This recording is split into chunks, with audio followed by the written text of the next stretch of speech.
to actually.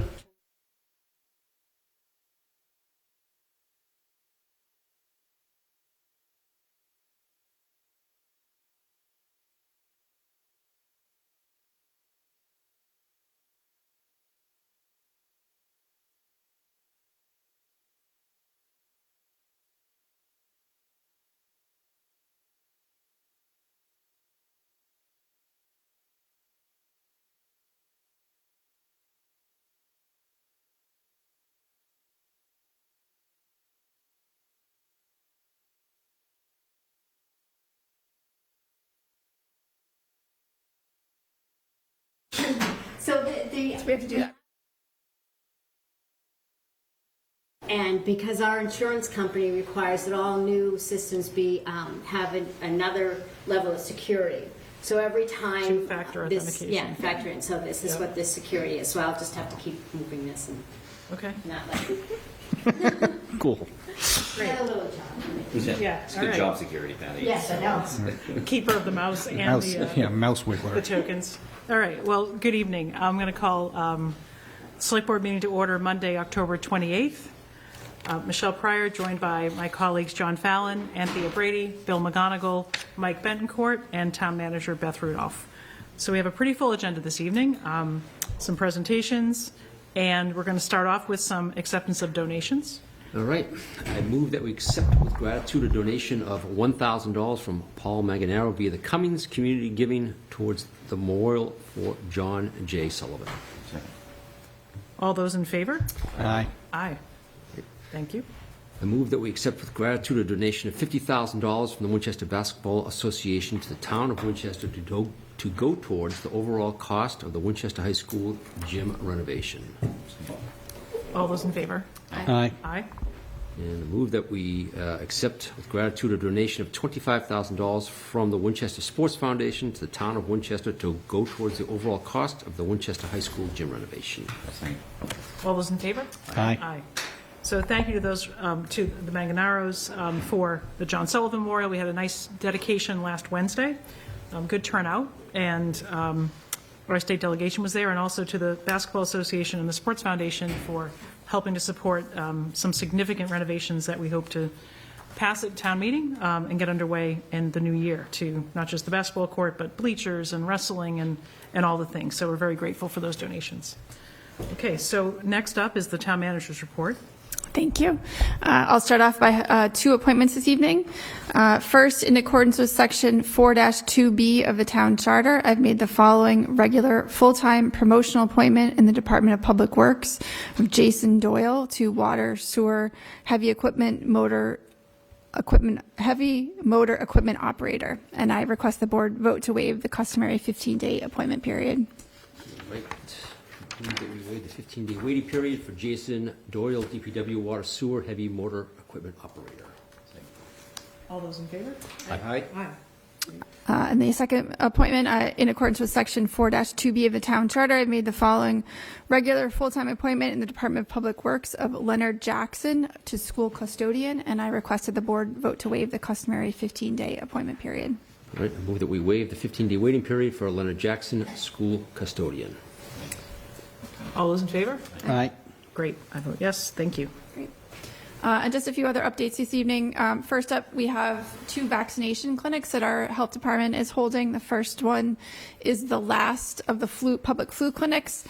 This one will be held on Monday, November 4th, and you can register online for that. And then also on Wednesday, November 6th, from 4 to 6 p.m. in the Jenks Center will be the COVID vaccination clinic for residents ages 5 and older. And you can also register for that online.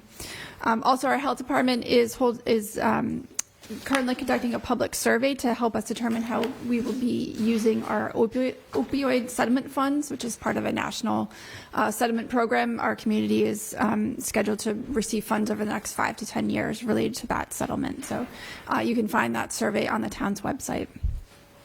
Our election season is in full swing, so public voting is here. Early voting is here at Town Hall every day, basically during normal business hours through this Friday. And then obviously the election is next Tuesday at the Winchester High School. And then fall town meeting will start soon after on Thursday, November 7th, and we expect it to go 3 to 4 nights. So the next dates after that would be November 7th, November 14th, Monday, November 18th, and then Thursday, November 21st, if we need that. And with respect to construction updates, we've accomplished quite a bit over the summer and fall. We do have some additional work ongoing on Cross Street right now to finish the installation of the speed humps, and then also we'll be putting in a small island at the intersection of Forest and Cross Street.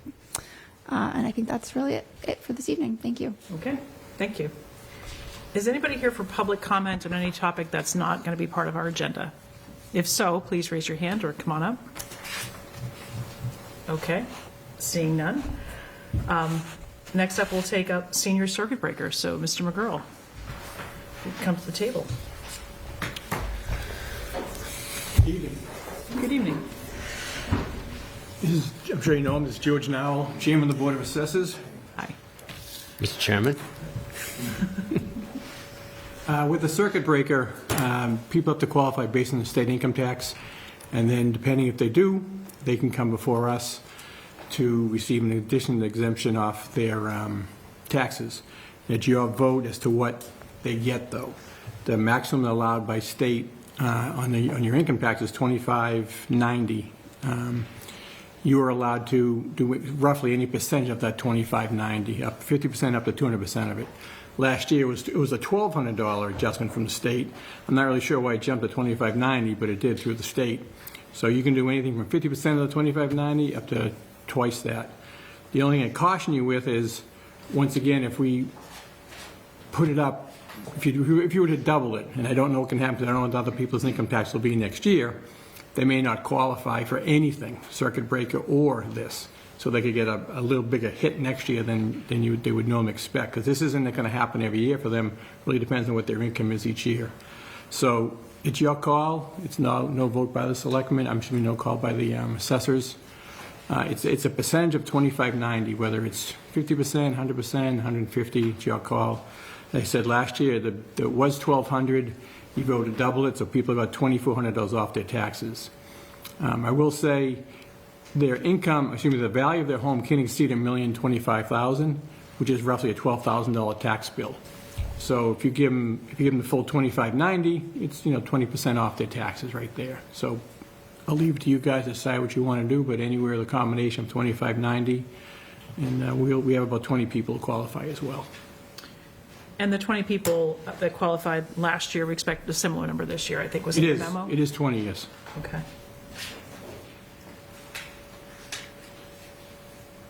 Is there a deadline by which they have to make that wish known to us, Dan? They've already filed. We already know who the 20 people are. Okay. So we're currently at 2,400. We could go up to 2,590. I'll open up to the board on what people think. We could leave it where it's at 2,400. We could go up to the max. So the maximum is $25.90. 2,590. No, we could double it. times two. It's doubled. Yeah. You can double it, right. The state gave $25.90 on your income tax, so you can do any version of 5180 that. would be double. Right? If I did that math correctly. What are people thinking? John? Well, I was a Grinch last year, so I'm going to sit back and listen to everybody else this year. You can be a Grinch I again. was fiscally conservative. Bad. You could be conservative, almost like generous this year, John. Look at that. I know, well, I'm all for 100%, right? Full disclosure, but Yeah, no, my question is just, 200%. I know. what is the, what, do we know what the risk is that if we went above 100%, that some people wouldn't qualify next We year? don't know, because we don't know what their income tax will be next year. It's anyone's guess. I mean, we did lose some last year, just for whatever reason, and some new ones came on, so. Our typical exemptions are around $1,000, some are $500. So if you go with the $25.90, it's a pretty good, percentage. It's 20% of the tax bill. Excuse me, that's on the higher homes, it's 20%. There are people of a lower value, so it could be 25, 30% of their tax bill if you do the $25.90. Bill? Anthony? I had the same question as Anthea. Like, I'm all for helping people out, but I don't want to put them in a dangerous spot where they lose support next year or lose the eligibility next year. And it seems like staying the course is probably the safest thing that still gives a good benefit. Dan, have we seen the state lower that year over year? I mean, it almost doubled. It's only been out for a couple of years that we've done it. Right. And no, it's gone up. It's gone up every year. Last year was 1,200, now it's 2,590. That's just a significant jump. I know. So I'd just be curious if it's, if we don't go know. to 100%, right, which maybe there's some appetite for, and it was down to 1,800, I mean, we might want to get back to a number that starts with a 2 if the state somehow went backwards, but at least in your experience, It's only been a few It's only years for been going us, up. so yeah, it's only gone up. okay. Mike? Yeah, I mean, I think if we go, it doesn't seem like there is appetite for more than the 2590, but I would think that at least in that ballpark is fair and really limits the exposure as much as we can for those residents getting impacted on the income tax side. So I think 2590 is fine. It's a somewhat incremental change from a big move that we made last year. So I don't know. Round if it we up to did- 2,600? Well, yeah, I was going to say. I mean, the only thing I would say is round it up to 3,000. At least we would be at then potentially 25% of the tax bill. But Okay, someone wants to make a motion on whatever number that is? Do it. yeah, all right. So I would move that we approve the state circuit breaker maximum credit for at $3,000 for following year. Second. Additional discussion? No? Okay. All those in favor? Aye. Okay. Great, thank you. 3,000 it is. Thank you, Dan. Thank you. Have a good Thanks, night. George. Thank you, George. Appreciate it. Okay. Next up, transfer station fees. So come on up. Are you going to be presenting on our fancy schmancy? I know we have the details, but didn't know if you were going to be sharing. Okay.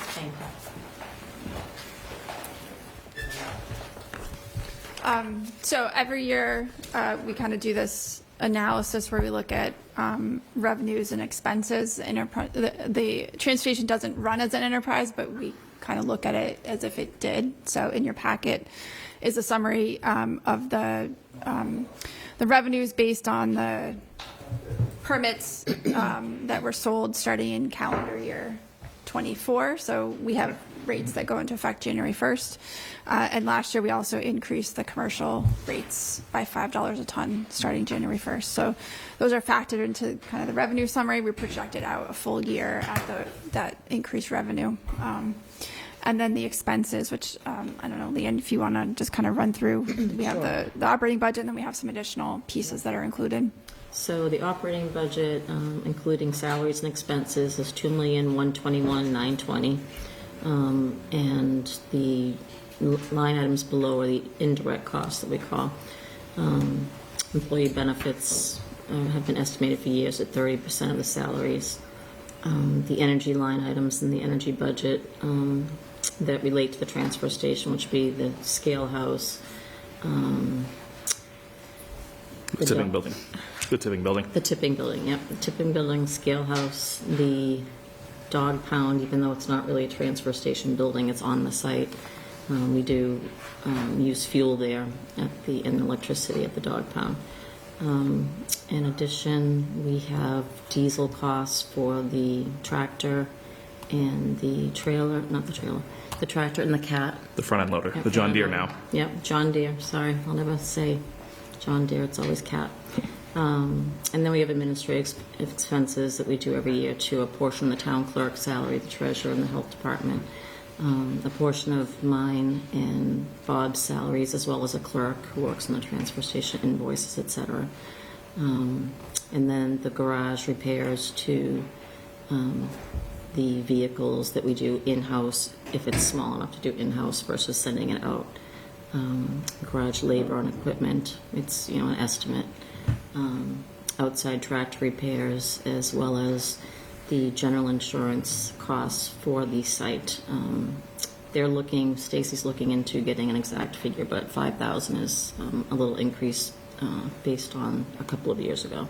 So all of that totals 2.440109. So right now, the difference in the revenue versus the expenses is a deficit of 153,000, but that's not including the capital fee of $63. So the permits don't include the capital fee because that goes to the bond, as we know. So at a deficit of 153,000, and we present it to you so you can decide whether you feel like that's, okay, and if not, what you would like to do about it. So just a quick note too, that Nick brought up the other day is part of this budget includes getting rid of trash at all of our schools, all of our municipal buildings, dumpsters at all the buildings. So we added that up to about $90,000 worth of expenses. That is above and beyond what, the stickers would cover. So that kind of would reduce that number down to about 63,000.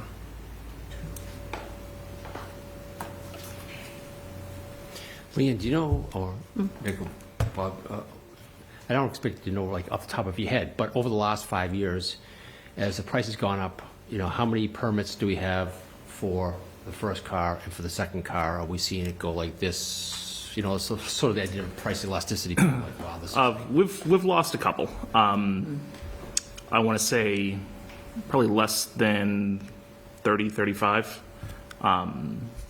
I think what we did lose was the people who maybe have had a permit to go every so often or just use the swap shop. Yeah. I feel like that's the clientele we might have lost with the higher sticker price.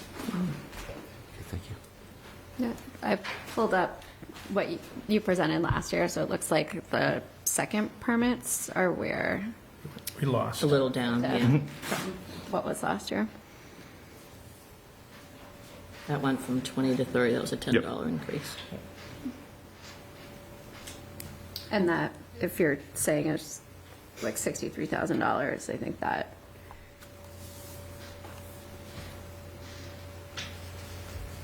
sort of is a little bit of that deficit too. Yes, Is yep, those, you're right. those loss of permits.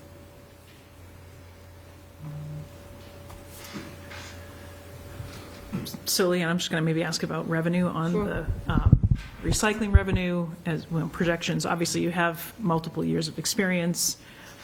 Commercial recycling, I know we were able to kind of bring that on and make it easier Yeah, for just commercial this year. haulers. So I assume you're feeling pretty good about those revenue estimates. So the deficit is, it's kind of where it's tracking. It's not known yet, right? The fiscal year doesn't close until next June. But you think there's, if any of those revenue estimates, so, permits are permits, someone could move into town, but probably not, we sold 4,700 permits. I don't expect us to suddenly find 150 new transfer stations. But are any of those revenue numbers you feel particularly kind of really, like they're solid versus they're really variable? There's one thing that I know, the textile recycling, we went from getting $100 a ton to $400 a ton by going with the Red Cross or a division or Yeah, whatever, division of the Red Cross. Yeah. So we're pretty comfortable with that. We got the first quarterly check for $11,000. They're going to pick up once a quarter. So, They pick up daily. We get a check once a quarter. oh, sorry. Yeah. Yeah, that's what I meant. So for everyone watching at home, bring your Bring your textiles. coals and textiles and Yes. things to the transfer station. Both usable and non-usable. Blankets, sheets, everything. All right. Everything you can't throw away. Goes off now. to the Red Cross. Those go into the white bins at the. Yep. Yes, yep. Okay. More money. More money for the town. And in terms of, everything else, Metal recycling is the other big line item of revenue we come in terms of recycling. Yeah. In terms of the single stream recycling, it's been net negative Right. for years now. Yeah. Yeah. Okay. and then Nick projected what that $5 increase for the full year would be, so that added on, I think, about $11,000 for the scale house revenue in terms of the commercial increases. So yeah, I think it's pretty Okay. solid. Good. good. I mean, I'd be okay if it was, hey, I think we've overcounted here and we've undercounted there, just, No, we're conservative, pretty much. you are, and you know what your numbers are, so, okay. Thanks. How else is plate leaders working? Good. Yeah. Yep. Scofflaws. Yep. It gives us an interesting data set too, that, we can see how often a vehicle comes in. We can set up alerts for, this person skipped out on paying us last time. So. Let's get them next time. Yeah, it's definitely a handy tool to have. You have the John Fallon alarm that goes off. We do.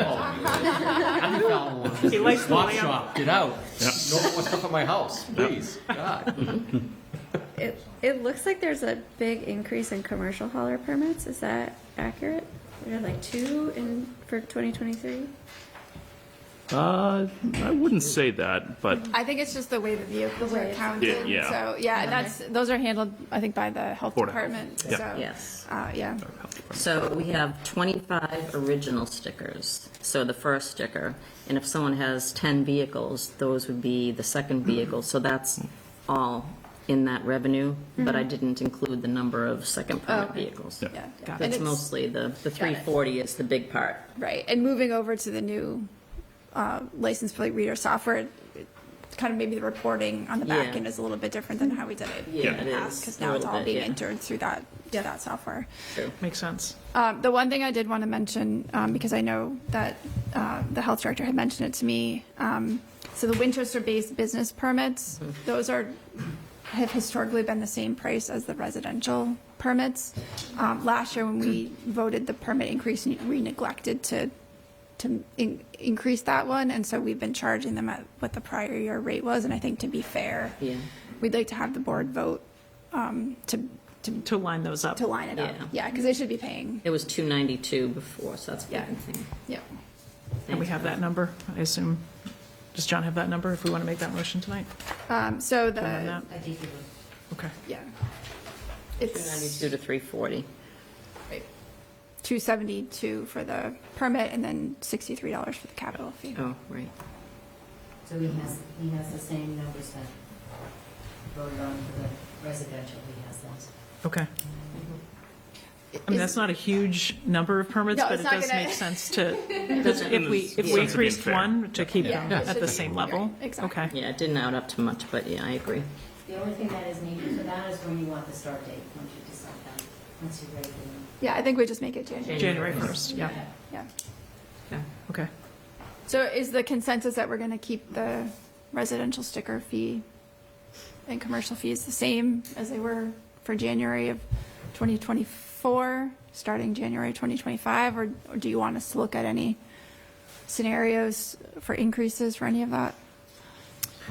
I do not, but I will not speak for everybody. Yeah, I mean, I've heard a lot, especially with seniors who are really struggling with this increase here. So certainly not going above that, but I know we've been looking, or having conversation around the pay-as-you-throw stuff. I know it's a little bit of the third rail, but if you have a senior that's paying over $300 for a permit, then has one bag of trash every couple weeks, versus someone that has a very active household that goes every couple days, and we see some of that data. There's just a lack of fairness. Trash is a utility, and people are loath to think of it that way. Yeah. Right. So I mean, But usage, yeah. we made a big jump, especially when we moved away from smart. So people went from paying $55 to $300 and $50 almost, and that's I think that impact is really felt by people who don't have another option, right? If they can't hire someone separately because that's maybe more convenient for them, but it's that much less affordable for them as well. So for the amount of taxes people pay and for how long they've been paying into them, there is a sense that this basic service should be provided at a lower cost. So if it's pay as you throw, if it's us recalculating things, that's one thing. But I do see that our number of permits, seems to be decreasing as well, year over year. And that's a trend that I think scares me a little bit as well, right? Because then that's just going to, force those costs up if people are going to private haulers. And so it's a little bit tenuous the way that even if we maintain status quo this year. So I don't know, Nick, if I know there's been some talk about the pay-as-you-throw stuff, and there were a few people meeting on that. I don't know if there's been...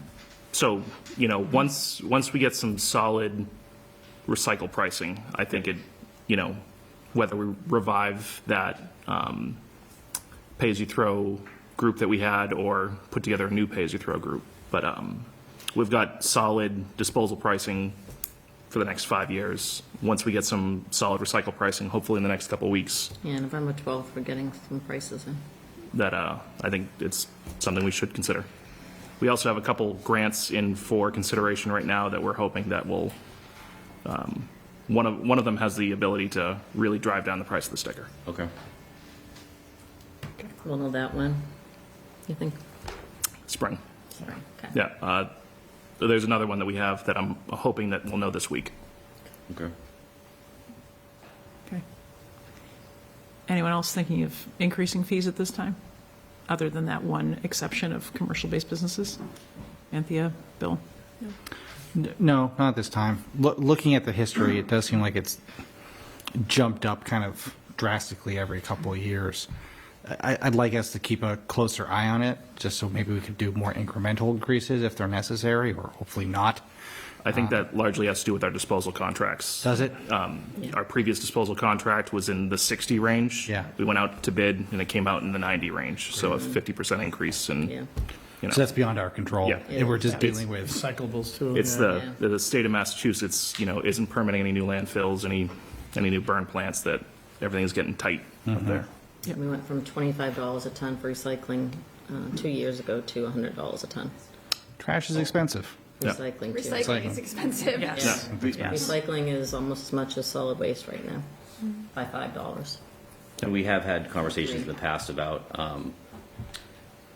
maybe bringing some, other haulers into the transfer station and, charging them as well on the private side, because our transfer station can take a lot more volume Yeah. based on our permit than what we do. And I know it's finding the right balance of what to do, but I think that there is some revenue to be had there that maybe could offset some of this. We did bring that up Yeah. a year or so ago. I think that working group looked at that. So I think it's a good point, Mike, to bring that back around. So there's, the balance of capacity, right, in terms of traffic and who gets priority if we have a bunch of outside commercial haulers, but it's worth looking at when you get those recycling numbers and we see what we're really dealing with. And recycling, we said we have solid waste for the next 5 years, Nick. When recycling would be for the same We're looking at 5-ish years? 3 solid years with 2 additional Option years. renewal Yeah. years. Okay, so we could at least look at a 5-year projection of known costs for recycling and disposal of solid waste. I think Okay. at that time, a lot of people were concerned about the traffic, the additional traffic with the additional trucks coming in. We were kind of getting pushback on that. Oh, yeah. I would hate to live in a neighborhood where there were dozens of garbage trucks rumbling through every day from other towns. Like That was an issue. that would be a huge concern to me. I don't think we would be getting anything Something like that, but large. The larger trucks have the ability to go straight to a disposal facility. Yeah. They don't have to deal with our markup or, Right. it'll be the smaller. no. And maybe with the, I think one of the things we're waiting on too was the license plate reader to kind of look at some data of when people are coming, when the higher volume times are, to see that if we were to bring in some more trucks, maybe We can Wednesday limit. only. Or, it wouldn't feel like we were having more truck traffic. It would Yeah. be the same hours essentially, but maybe carving off some of that for, Charge outside haul. congestion pricing for Saturday between 3 and 4 o'clock. Yes. No, but good point as well. We can see the patterns. Yeah. Yeah. Okay. Well, then I think we're not going to, well, we have one vote to Yes. take, yes.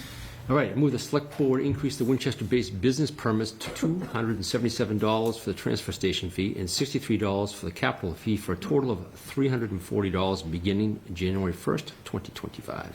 Second. Any additional discussion? Okay, all those in favor? Right? I say yes, too. Thank you. Great. Thanks for coming in tonight. Thank you. Thanks for all the details. No problem. Appreciate it.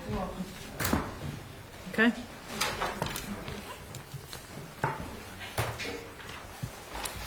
Next up is new tile field turf. If proponents want to come on up.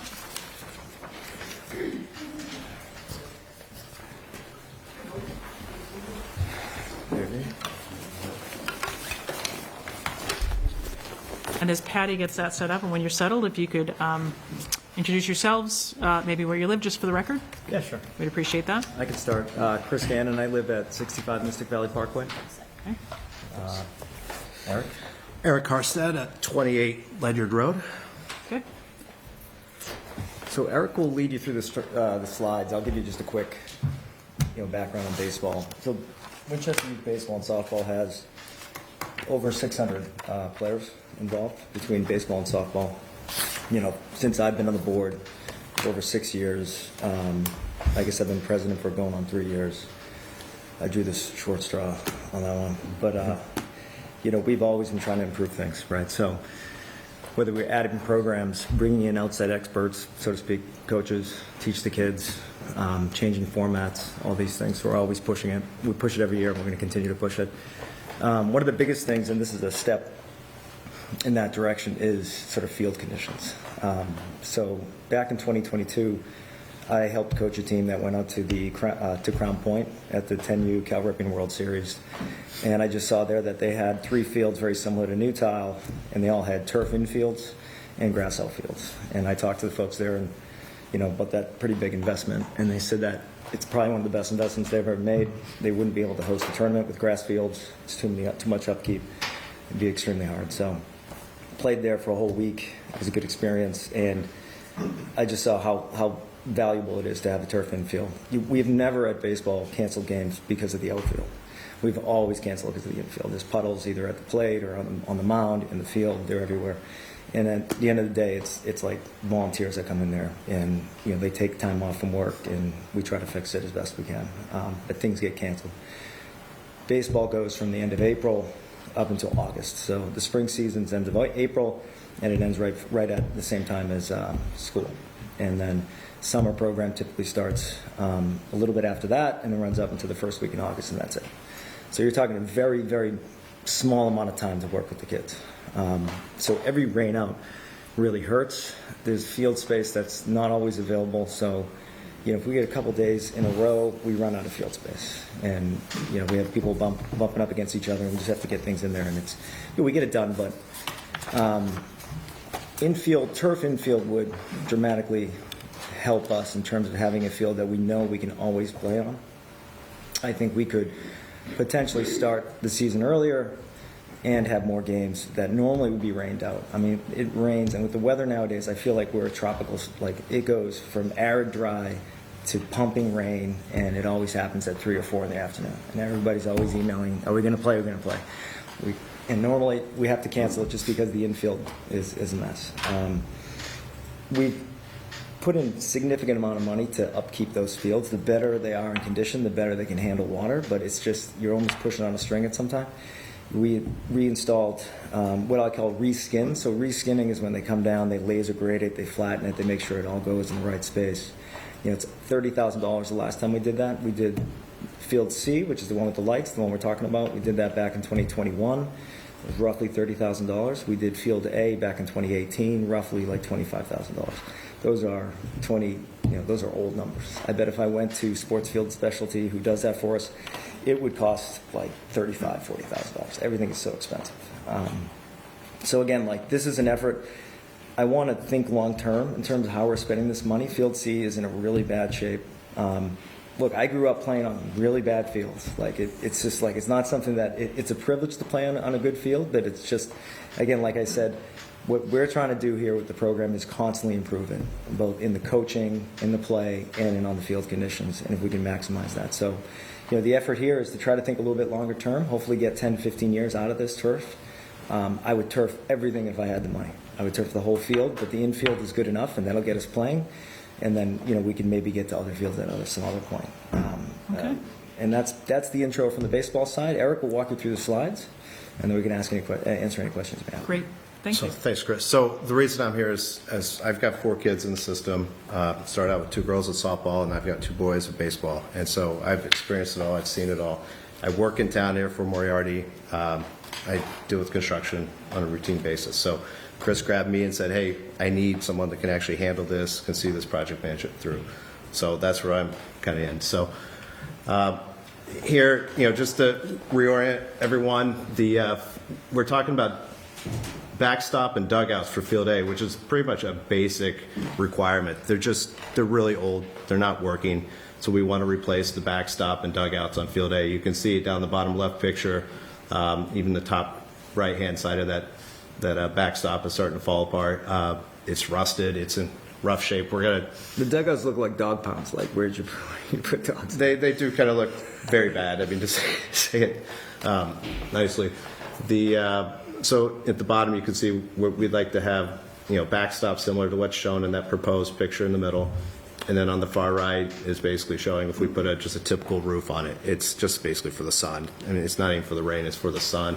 It can help for the rain, but it's mainly for the sun. And then on the top right, that green shaded is showing what we're talking about for the synthetic turf. It's for the infield only. So it's actually a pretty small square footage wise, but it's the part that takes a beating. It's the part that causes you issues and keeps you from moving forward with enough hours. So here's a closer picture of what we're talking about. We're going to engage a professional engineer design team to actually put together the drawings, the specification, and any of the calculations that we need to go for like stormwater management. But this is a really rough diagram of what we're talking about. So the green represents the turf, the blue represents a perimeter drain that would be underneath in the soil that would help collect the water, and if need be would run out to a spot depending on the calculations, and we're kind of showing it over near Field D. But that's all to be determined based on design and what the engineers figure out. I'm not going to pretend to know exactly what they're going to want for that, but what we will say is on that bottom left note, turf and then 10 inches of stone. There's going to be a lot of stone, and that's important because in the next slide, well, this is a couple images of what it could look like. In the slide after, it'll be more important, but this just shows you how you have real grass and then artificial on the infield. It could look like one of these. It'd probably be the one on the top right. What's important here is the soils in this location are actually perfect for receiving the water from what we can tell based on geologic information. And there's a lot of small print there, but the orange represents a sandy, gravelly type material that is welcoming to the water. But the problem is we have compacted clay on top of it. Kids playing, running on it, it's not getting down there. So what this would do is actually create an easier path to the place where it could recharge. And that's, the civil engineers will tell you that, but it helps you actually recharge the groundwater system. So we see that as a positive. You've probably gone through this with the other synthetic fields, the pros and cons. We would love to have the natural turf everywhere. We really would, but it doesn't allow enough playing time. It has to rest. It's very expensive to maintain. So you almost get forced down the synthetic field steps. So, we wanted to kind of identify some of those items. Cost savings from the maintenance is obviously a bigger upfront cost.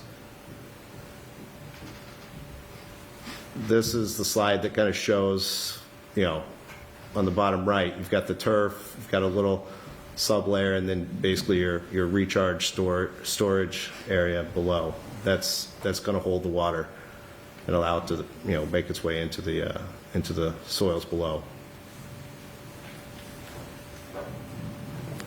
I just want to point out, I believe the field committee is the one, or maybe it's the select board, that actually commissioned the plan for the fields. They've recommended, or they've encouraged, any of the fields that are existing lighted fields, that synthetic could be a good use for that. So we would like to, kind of remind and point that out. This kind of fits right within that. And, whenever you look at that report again, it's like a 5 times factor for actually the amount of play you can get on a synthetic. versus a natural. So that's huge. That goes to Chris's point of trying to get these kids out on the field because he can't even deal with the current demand of just Winchester, let alone if you were trying to pull in other. You can't even get the demand fully unless you have a perfect dry season.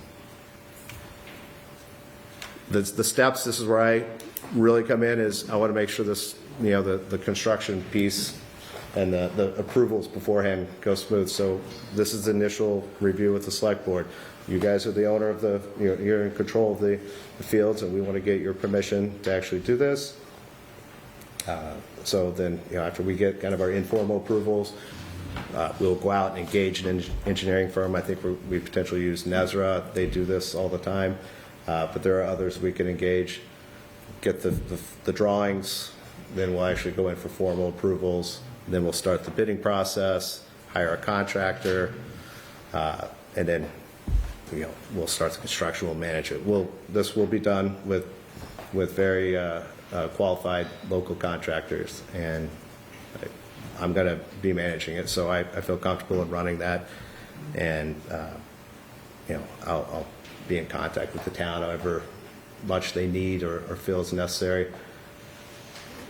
Part of the cycle of this is eventually we're going to have maintenance and replacement down the road. So I didn't want to skip that, but the maintenance, you might have to groom it every so often. Yeah, I don't know if you're doing that down at Skillings or McCall, but yeah, I think we have to groom it from time to time. Crowley's that does the grooming of it and then also cleans it and stuff. So we would do the exact same thing that they do at Skillings and over at Manchester. Probably use the exact same thing. Yeah, and part of the plan is we just can't budget to build this and walk away. You got to build it, but also have an amount that you kick in every year to maintain it and eventually replace it. Because if you can get 8 to 10 years, I think you would be very thrilled. But part of that is to help, plan for that replacement, because we'll probably end up doing replacements around like the home plate and the base path, or the first base and second base. Those are the busiest. So at some point it'll have to be replaced. I think I think we can take what it costs to get the materials today for replacement, add some kind of inflation escalator, and make sure that we're budgeting stuff from our plan every year that it goes there. So we're open to having an escrow so that you guys can see it, or we can give you full view of that account, make sure that's being funded. But that's what we're willing to commit to. But to be clear, I mean, we're also you may have said it. You want to pay for the whole thing, the WYBS, and this slide right here is just pointing out that there has been significant investment by the club. And this does not include anything. And back in 2004, they hosted the World Series, and this doesn't include any of those numbers. Those numbers are a lot higher. But this is just in the past 10 years since 2014. So they are spending. What I've learned is they are spending money to maintain this, and this seems like a way to increase usage and tone down the maintenance part with more upfront cost. And that's the extent of the presentation. We figured you might have questions or follow up. Okay. I don't know who wants to start with questions. I do. Just a real simple question. Are injuries lower, higher, the same on this turf versus natural? I don't have data on that. Like I could look into it. I know back when you're going back to where like it was real like AstroTurf is as hard as this. No, this is different. 100%. So I think the technology's come a long way, but I can't tell you how much data. I can tell you that when lips start forming on these fields, these kids are going to lose teeth. They get hit in the nose. I mean, those are real injuries, and then they don't want to play baseball anymore. So, and that's also. I mean, we already have to deal with kids getting hit by pitches, and then they decide that they never want to go on a baseball field again. So, but yeah, I mean, I would say data. I don't want to comment on something I really don't know, but that's a real concern, Chris. What you're talking about is right here. Yeah. I was coaching the youngsters this year, and it gets really, really rough right there, and the grass is very patchy. It doesn't grow always so well, when there's trees nearby. So it does bounce up. But hard data from like all the synthetics. I'd have to look. I don't have that data. Just curious.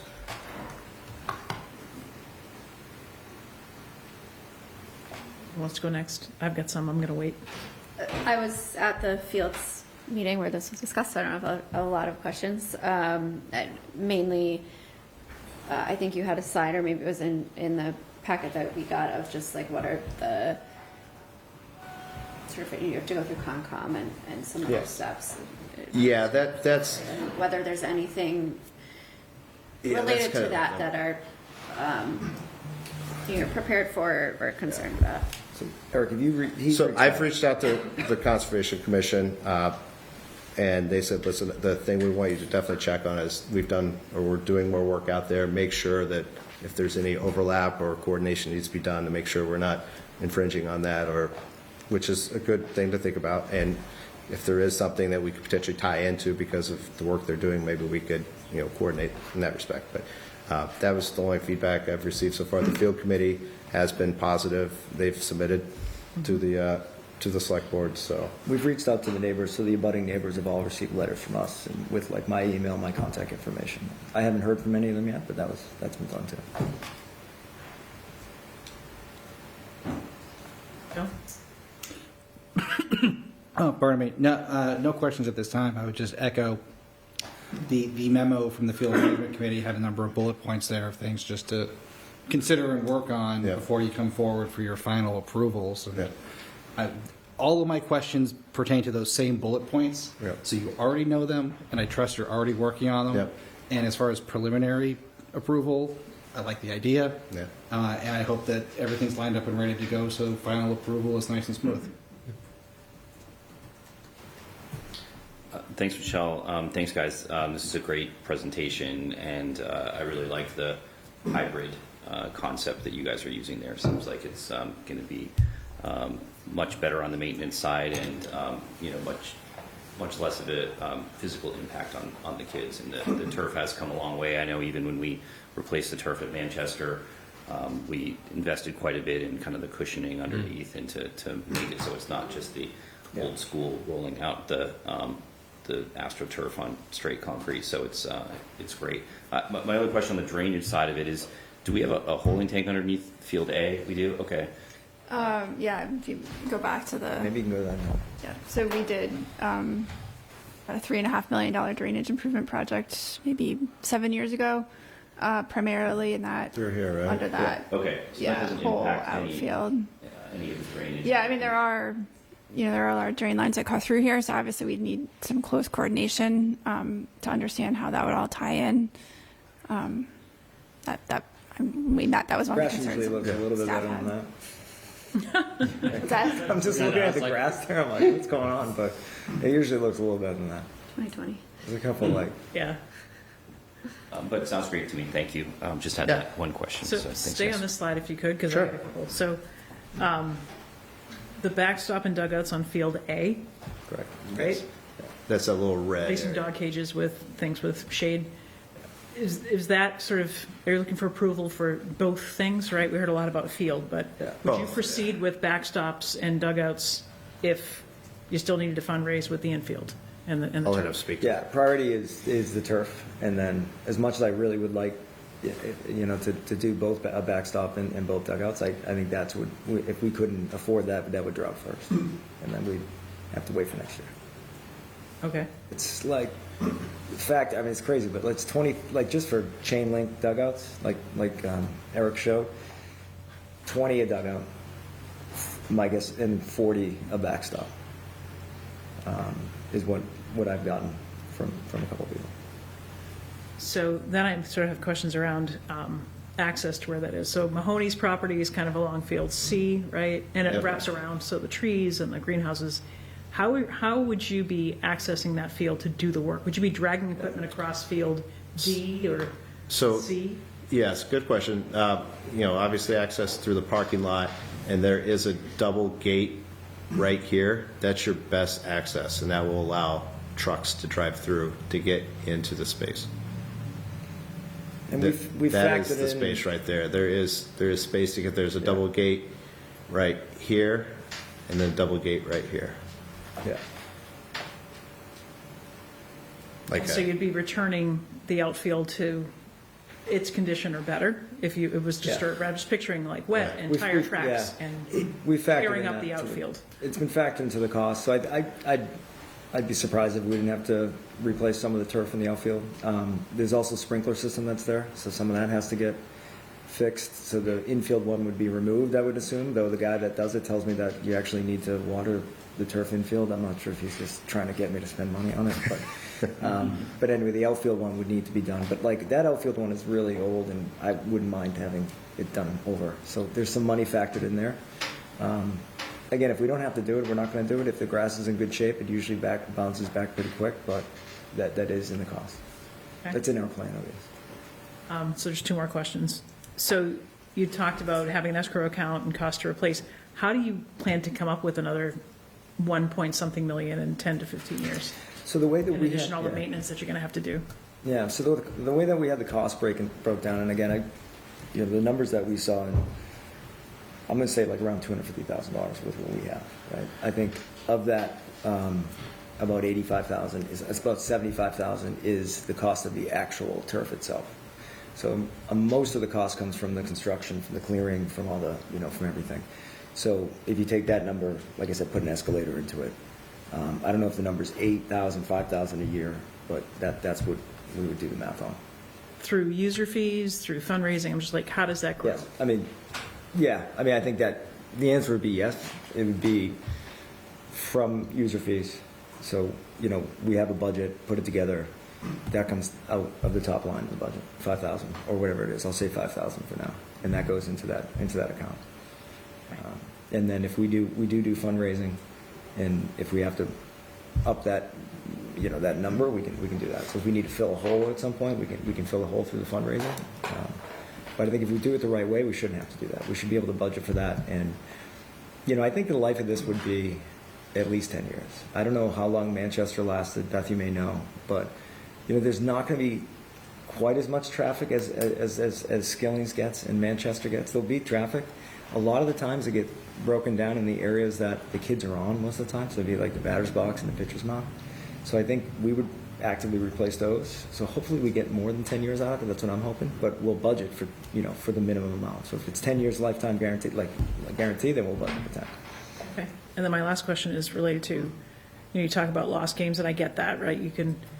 It snows, you can just go with a snowblower and blow snow off. But there's rain, right? And then there's the rain at 3 o'clock, and you can't because first base has a puddle and the batter's box on the right-hand side has a puddle. But then there's just rain because you can't play. Yeah. So how many games are we actually talking about with, it's not just weather. It's just, or field conditions versus it's a rain out. Fenway has rain outs.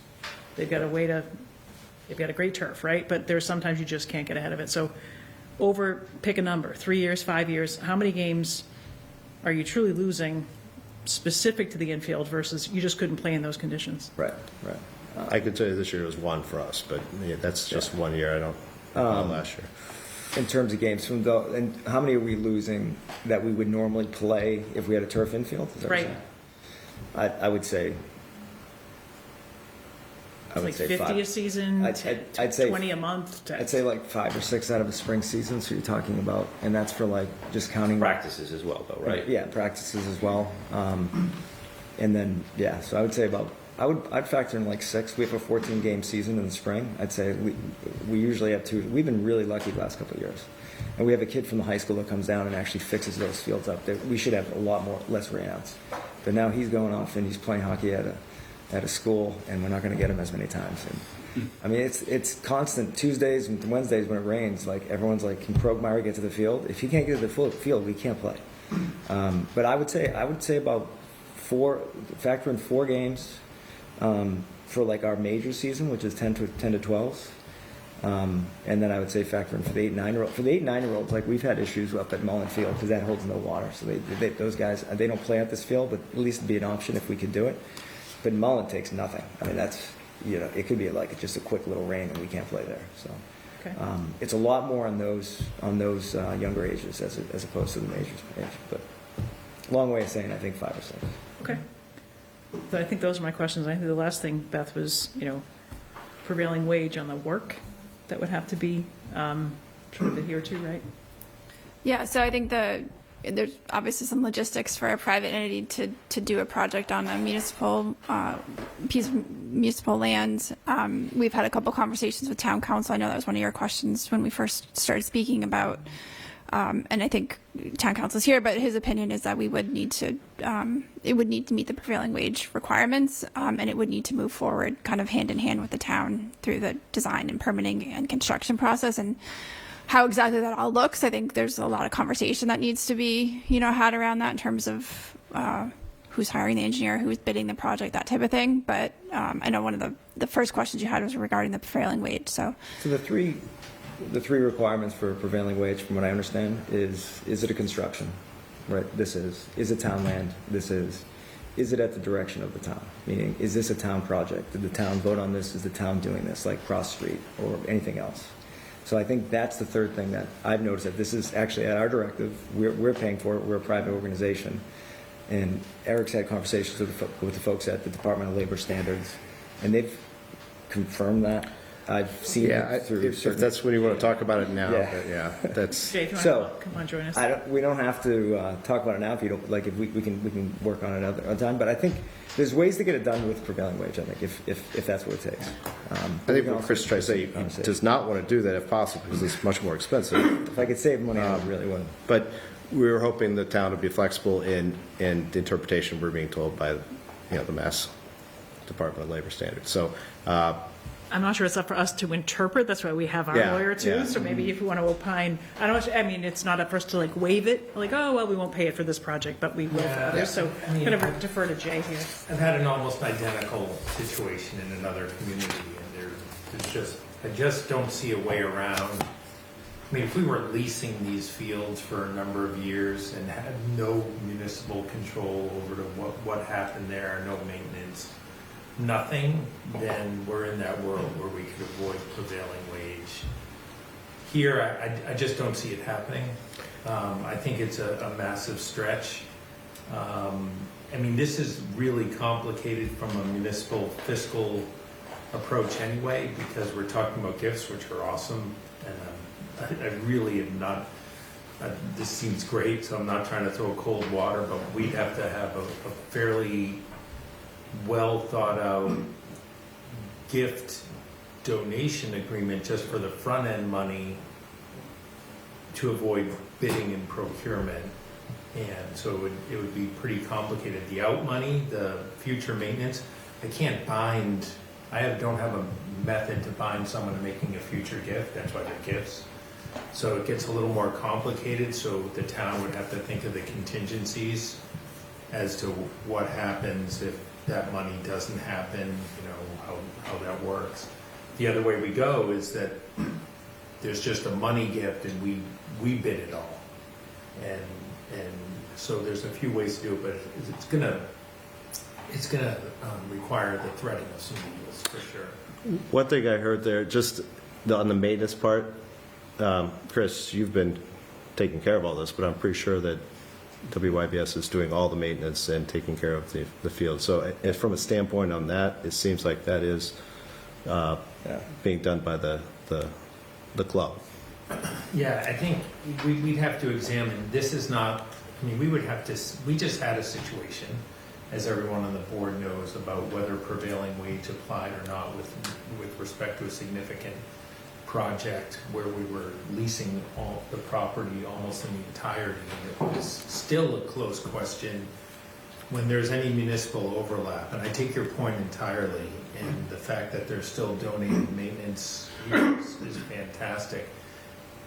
And we'll try and make it work. But I've done this exact same thing before with a nearly identical factual circumstance, and we just could not work our way around the prevailing wage thing. There's a way to work the gifts out and how it works and who has responsibility and the vetting process by town engineering, or if we needed peer review to get it done. I think there's a way to do all that. It's just there's a number of steps to it, and there's the agreements around it. I think this is a great idea, but it's going to take a little bit of work to put together on the legal side. I think what you're saying is you would be open to discussing and reviewing it, which I think that's all we could really ask for is, I take my cues from these folks, whatever they tell me to be open to discussing, I'm happy to. and I did receive a letter. I was curious this myself because I deal with unions all the time, but there is a side that's, where there is non-prevailing wage. And so I felt like this is the perfect opportunity with a charitable group that's trying to do some work, donate the work.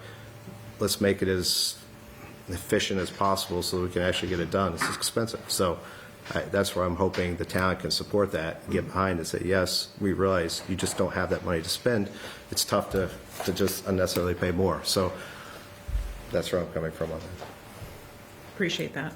Yeah, and I think, I don't think you're hearing anything from the board that says, don't proceed and don't work at some details on, access and drainage and other things too. So I don't think anyone here is saying no way. I think there's definitely some questions. Field management has some questions. I think we have some sort of cost questions and agreement kinds of questions. And as it relates to, appreciating an asset that you would put together, I was here on the finance committee when we had a splash park put at Beauregard Beach, right? Great fundraising experience, great community asset, was, not functional within 3 years. Yeah. No plan. Thanks for that. Now town, it's on you. So I understand it's been your fields and you've been maintaining it for years, but I think that's some of the details we need to make sure we work through as well. Yeah, that's a If you good guys point. were to fold, right, as turf, so, okay, we can't replace it, so we'll just put a fence around it, right, put grass in. I mean, I think there's some lessons learned from some other projects, all well-intentioned, all very appreciated at the time. Want to make sure we get this one right. Yeah, and it's good that we have the, the continuous flow of payers every year. It's the membership is full essentially, Yes. Okay. And, as you look at the project and you phase it in over, a period of time and you start with the grass and you look at the dugouts, there may be an opportunity if the residents vote yes on the Community Preservation Act question, ballot question number 6, that there could be some money to help support and offset that the prevailing wage issue as well, which is, probably adds 30% to your project, for that. So, so it's a good opportunity for the community, and so we'll keep our fingers crossed. And that's the install piece, if you're not familiar with that one. Okay. Everything but the turf itself. Yeah. Yep. It's fantastic. No more throwing shade from you, too. But the infrastructure piece and the engineer, all that stuff can The be backstops, all those things. Yeah, a new dugout. I mean, Yeah. oh my goodness. Yeah. All right. Well, thank you. Thank you. Thanks for the presentation. Is there any, other than following up, what do you see as the next step? Because we would like to get the design teams engaged and get a spec and get drawings and present to your groups, present to the Conservation Commission. Do you want to provide a specific list of what you need, or is the field We committee probably list? can come up with some questions for you, and we'll send those through Beth. Okay. Yeah, just some of the we want to details. answer what Yeah. you need. So. Appreciate that. But it's definitely a moving forward from, our message to them, Yes. right? Yeah, I don't think course. there's Yeah. don't proceed, right? I'm not hearing that. Is prevailing wage, put this off for a year, 2 years? Yeah, probably, my guess would be 2 years. It's, some of the quotes I've got, I mean, if it's 50% more, probably 2 years, to be safe. Yep. It depends, if I have a really big party and we raise a lot of money, then, but I think in reality, it's probably about 2 years. Okay, thank you. I know we spent a lot of our time Oh, yeah. and more, No, so thank thank you. you. Guys, Thanks for Appreciate coming the in. time. great. Appreciate it. All right. Did Rory just come for us, or did he come for everybody else? We're not going to answer that question. You'll have to watch at home. As you always do. Thanks, guys. All right, thank you. Next up, the planning board, please. Let us quickly start.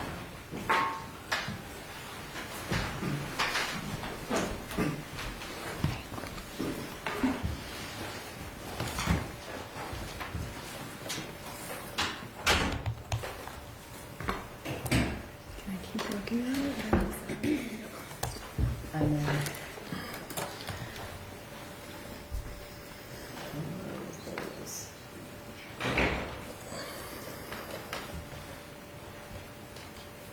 says. Thank you. And I just you get there. okay, great. Okay, All right, Carrie. This, and unless you want to, you know, okay. use this to go from page to page and use this to, I just as a let it cursor, go. like, yeah. Great, thank you. Should we wait for Michelle? No, we'd start. Okay, great. Come in. I'm Carrie Layton, Chair of the Planning Board, and Taylor Herman, Town Planner, for all our folks at home. So we just want to get you oriented to Articles 7 and 8, which we're bringing to Fall Town Meeting. I don't think it's your first pass at either of them, but let's go through it. So this is the realization of something that I would say long predates the master plan, but the first thing that we brought up when we started working on the master plan process was that we wanted to create an area plan for the North Main Street corridor, including envisioning the public realm improvements, identifying development opportunities, and zoning for all of this. And I really feel like this is a goals set, goals met bylaw, and we're really proud of this one. The mixed-use district is fostered throughout the length of the corridor. We're encouraging all mixed-use buildings. If a developer wants to create all housing for a building, it's through special permit. All of the buildings need to be at least 2 stories so that we get that commercial use on the first floor and housing above it. The vibrant streetscape, we have a minimum of 12-foot sidewalks that are required along the length of the corridor, and that's to create pedestrian-friendly streets. We don't want to keep using this as the Audubon to Woburn. We want people to stop and to see people interacting and using the services that we're bringing to the North Main District. This is a big step forward for Winchester bylaws in terms of sustainable development. We've reduced the parking requirements, which was an ask from property owners, and we are encouraging alternative transportation by requiring 20% of the spots to be wired for EV. So there's a question about the cost of EV chargers. We're not requiring that they're installed. We require the spaces be wired for them, and then we'll negotiate parcel by parcel what's feasible for the site, but we want to set the expectation that we're adapting to changing transportation. And same for bike racks. We're expecting bike spaces, spaces for bike parking on each parcel, and we'll negotiate the sort of parameters of that. Is it caged parking? Is it bike racks? As we develop each lot. We've moved forward for site drainage with an expectation of more impervious surface. We've accommodated requirements for tree plantings to mitigate heat islands, and we've thought about the landscaping as part of the view sheds and things that had not been well articulated in our bylaws in the past.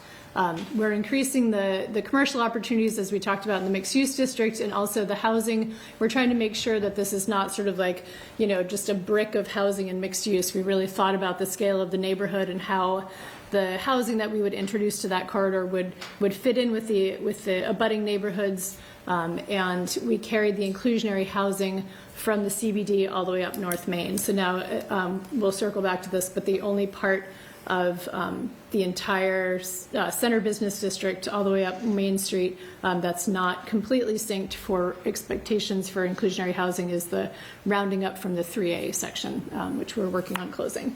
But otherwise, we spent a lot of time thinking about what it would be like to live in this corridor. And then we spent time with the Historic Commission, making sure that we are encouraging adaptive reuse of historic parcels. There's quite a bit of history in this district with smaller homes that are reflective of the housing history for the area. We worked to make sure that we had inventoried those accurately, and we preserved one building, the Verizon building, for its use, not necessarily its building date, because it was a major shift in telecommunications, and so the board did vote to include that in the historic parcel because it's a very sound building. It could easily be reused, but it also preserves that piece of telecommunications history. Just as a reminder, the only section of the North Main Street rezoning that overlaps with 3A is this Mod 3. So remember, Mod 4 is the Parkview, Mod 2 is the condos that we included, Mod 1 is the Center Business District. So this Mod 3 section on both the east and west side of Main Street from Skillings to Swanton, that's the same as you see. Incredibly no graphic design background. I did those lines myself. I know. But the Mod 3 does overlap with sections east subdistricts, East 1, West 1, and West 2 of the new mixed-use zoning, so the MSMD. So the dimensional standards are a really long table. I'm sure you loved reading those over in great detail. So I just want to help orient you to it. Again, no graphic design background. I know. Could be a future goal. But I want to go over a few things. So we talked about the 12-foot sidewalks. The other thing that we did is we did a maximum setback. So we think about, minimum setbacks. We don't want buildings like 955 Main where the building is sort of so far back from the sidewalk that you're sort of forced to put parking in the front or you're really walking from the sidewalk to the building. We want to create an intimacy on the street. So we have a maximum setback of 15-foot setback in residential areas to allow a little more greenscaping in that neighborhood feel. With the very big buildings, so think about like Winchester Savings Bank, this sort of massive building that doesn't feel massive when you walk by it. It's because it's set back from the street. So that actually does have a 12-foot sidewalk and then a 15-foot setback. So we have an additional setback that's required of 10 feet if the building is 4 stories or higher. And if it's the maximum, the 4.5-story buildings that are sort of the maximum allowance for the area, the top floor, that maybe half story or that top story is set back 50 feet from the road. So it would be the 12-foot sidewalk, the 10-foot setback, and then the top layer would be even further back. And that's to sort of make sure that the feel of walking down that street is not just imposing. We're not in New York. And so we wanted to make sure that we kept that open feel that we have there now. We put all the parking in the rear. We're requiring parking is not visible from the street. We did reduce the number of spaces to 0.75 in that East 1, West 1, West 2 district down where we saw the overlaps with the MBTA 3A community section, and then 1 space per unit north of there. Directionally challenged. And then we do have 20-foot rear setbacks, and that's to be sensitive to the abutting neighbors. People have been trying to get their picture. We had talked a lot about using the sub-districts to taper, so the blue boxes are trying to point out what the maximum stories would be. Again, we're not going to get into like roof heights and which type of roof and the feet, but in general, closer to the downtown, we're allowing up to 4.5 stories, only 3 stories if it's abutting residential. And then on the east side, the maximum as you move further up the street is 3.5 stories. And on the west side, it's 3 stories and 2.5 if it's abutting residential. There's more to the setbacks that we could get into, but in general, we spent a lot of time thinking, if you're in this house, how does it feel to be next to this building? How close are you to the parking? If you're on the street, how does it feel to sort of walk by? Do you want to engage with the buildings, or do you feel like you're just sort of hurrying along? Can I just ask one quick question? Yes. What's the current rear setback for these? I think it's 5. No, I believe it's 20. Oh, 20. So that's Presently 20, okay. Mm-hmm. But I'll double check for you. While we're paused, can I ask another question? Yeah, please. Just to orient myself, can you give some examples of buildings in those areas that Yes. might, like I'm thinking of 955 Main, that's 3 or 4 stories, just to sort of have a sense of how tall they are? How tall some of the existing buildings are in Yes, I have so many pictures Yeah. I could pull up. This was a really great part of the walking tour. Oh, I know. We did a walking tour and we were like, this would be allowed, this would not be allowed. We don't have many that are quite this tall. I want to say 955 is 3 stories. Do you know these off the top of your head? I literally have pictures of almost every building on my phone. I'm resisting pulling them all up. The new white office building is, I think, 3 stories, 3.5, maybe 3.5. That one that's sort of set a little too close to the street. It's a lighter, newer office building. Most of them are very short. Right now it's like mostly a 1 to 2 story, all the car places and things like that. It's a lot of in the fast food places, everything's sort of like it's a short street. That's why we thought about incentives, and usually when you're incentivizing, increase in inclusionary housing and those things, normally it's add a story. So we would be pushing 5 stories, which would feel very imposing. And we instead did it with open space, so open area. So a building, especially on the east side, has some room to decrease the open area for the total lot, but build a little further back. So we allowed that instead of going up. I will add some pictures to my town meeting presentation. That's a helpful comment. Any other questions on this before we, I really tapered this down because I know you've heard from us a few times. So one thing that we did, don't try to digest this right now. I just sort of a placeholder. So one thing that we did differently with this set of bylaws is we made the planning board the special permit granting authority. These are bylaws that we've worked a ton on. This is a process that we're working to improve. And so we made ourselves the special permit granting authority for the MSMD or this district because we want to be able to see each parcel straight through. One of our pieces of feedback from the public called that, this is going to be the face of Winchester. Many people are going to pass down this, and we want to make sure that we get this pretty exactly right. So we will be the reviewing group for this. And we are working on making that process more efficient. You have ZBA questions. I can feel them coming. Well, yes. I respect my roots. But planning board's also the special permit granting authority for the sake of the MBTA, isn't it? MBTA 3A Yes. district? That's correct. So CBD. in the CBD, Yes. which this overlaps a lot of that. Yep. So splitting the special permit granting authority between planning board and the ZBA would just, I assume, cause more confusion Yes. as well. Right. Like, So we will be reviewing everything that happens in that section. that makes perfect sense. Thank you. You're welcome. We love Your that flowchart feedback. skills in So, action. okay, so full disclosure, I-Ching created this flow chart. Her graphics, I miss her and her graphics.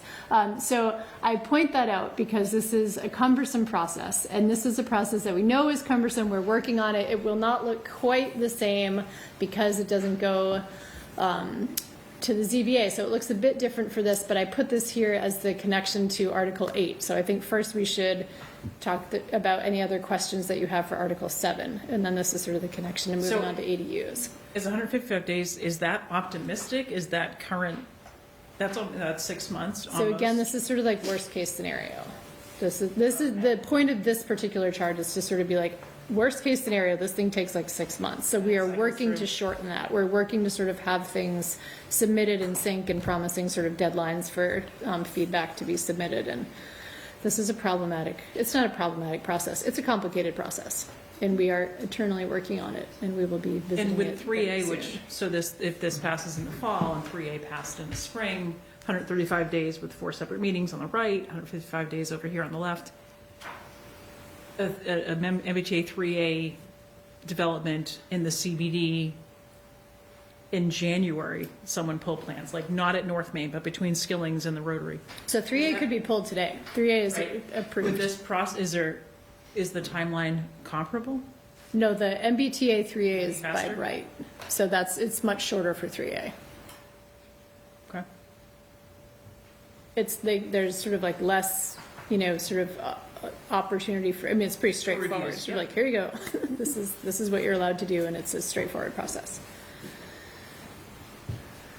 That might be interesting for your presentation too. I don't know. Yeah, I'm sorry you guys are catching the first incarnation of this. It'll look a little different tomorrow night and pretty different by town meeting, so I'm sorry. Do you mind if we roll back a couple of slides just for another question on the parking?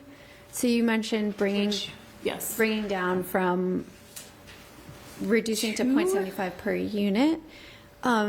But if this is encouraging, these are mixed use, is there also commercial parking? Or Yes. is that? So again, I'm trying not to like drown you in the details of the whole chart, but yes, there is also a requirement for per 1,000 square feet of commercial space. All of it, we sort of allow if it's a certain use that isn't going to use much. If this is, lab space and you have 8, we don't allow that. It's a terrible example, but it's easy to visualize. But it goes up as you move farther from the train station. Okay. But yes. Thank you. Sure. And the new trend, we got a little pushback from our consultant, Michael Wang of Form in Place, because the new trend is to set minimums at 0 and just sort of decide it parcel by parcel. And we were like, nope, that's not, I don't think so.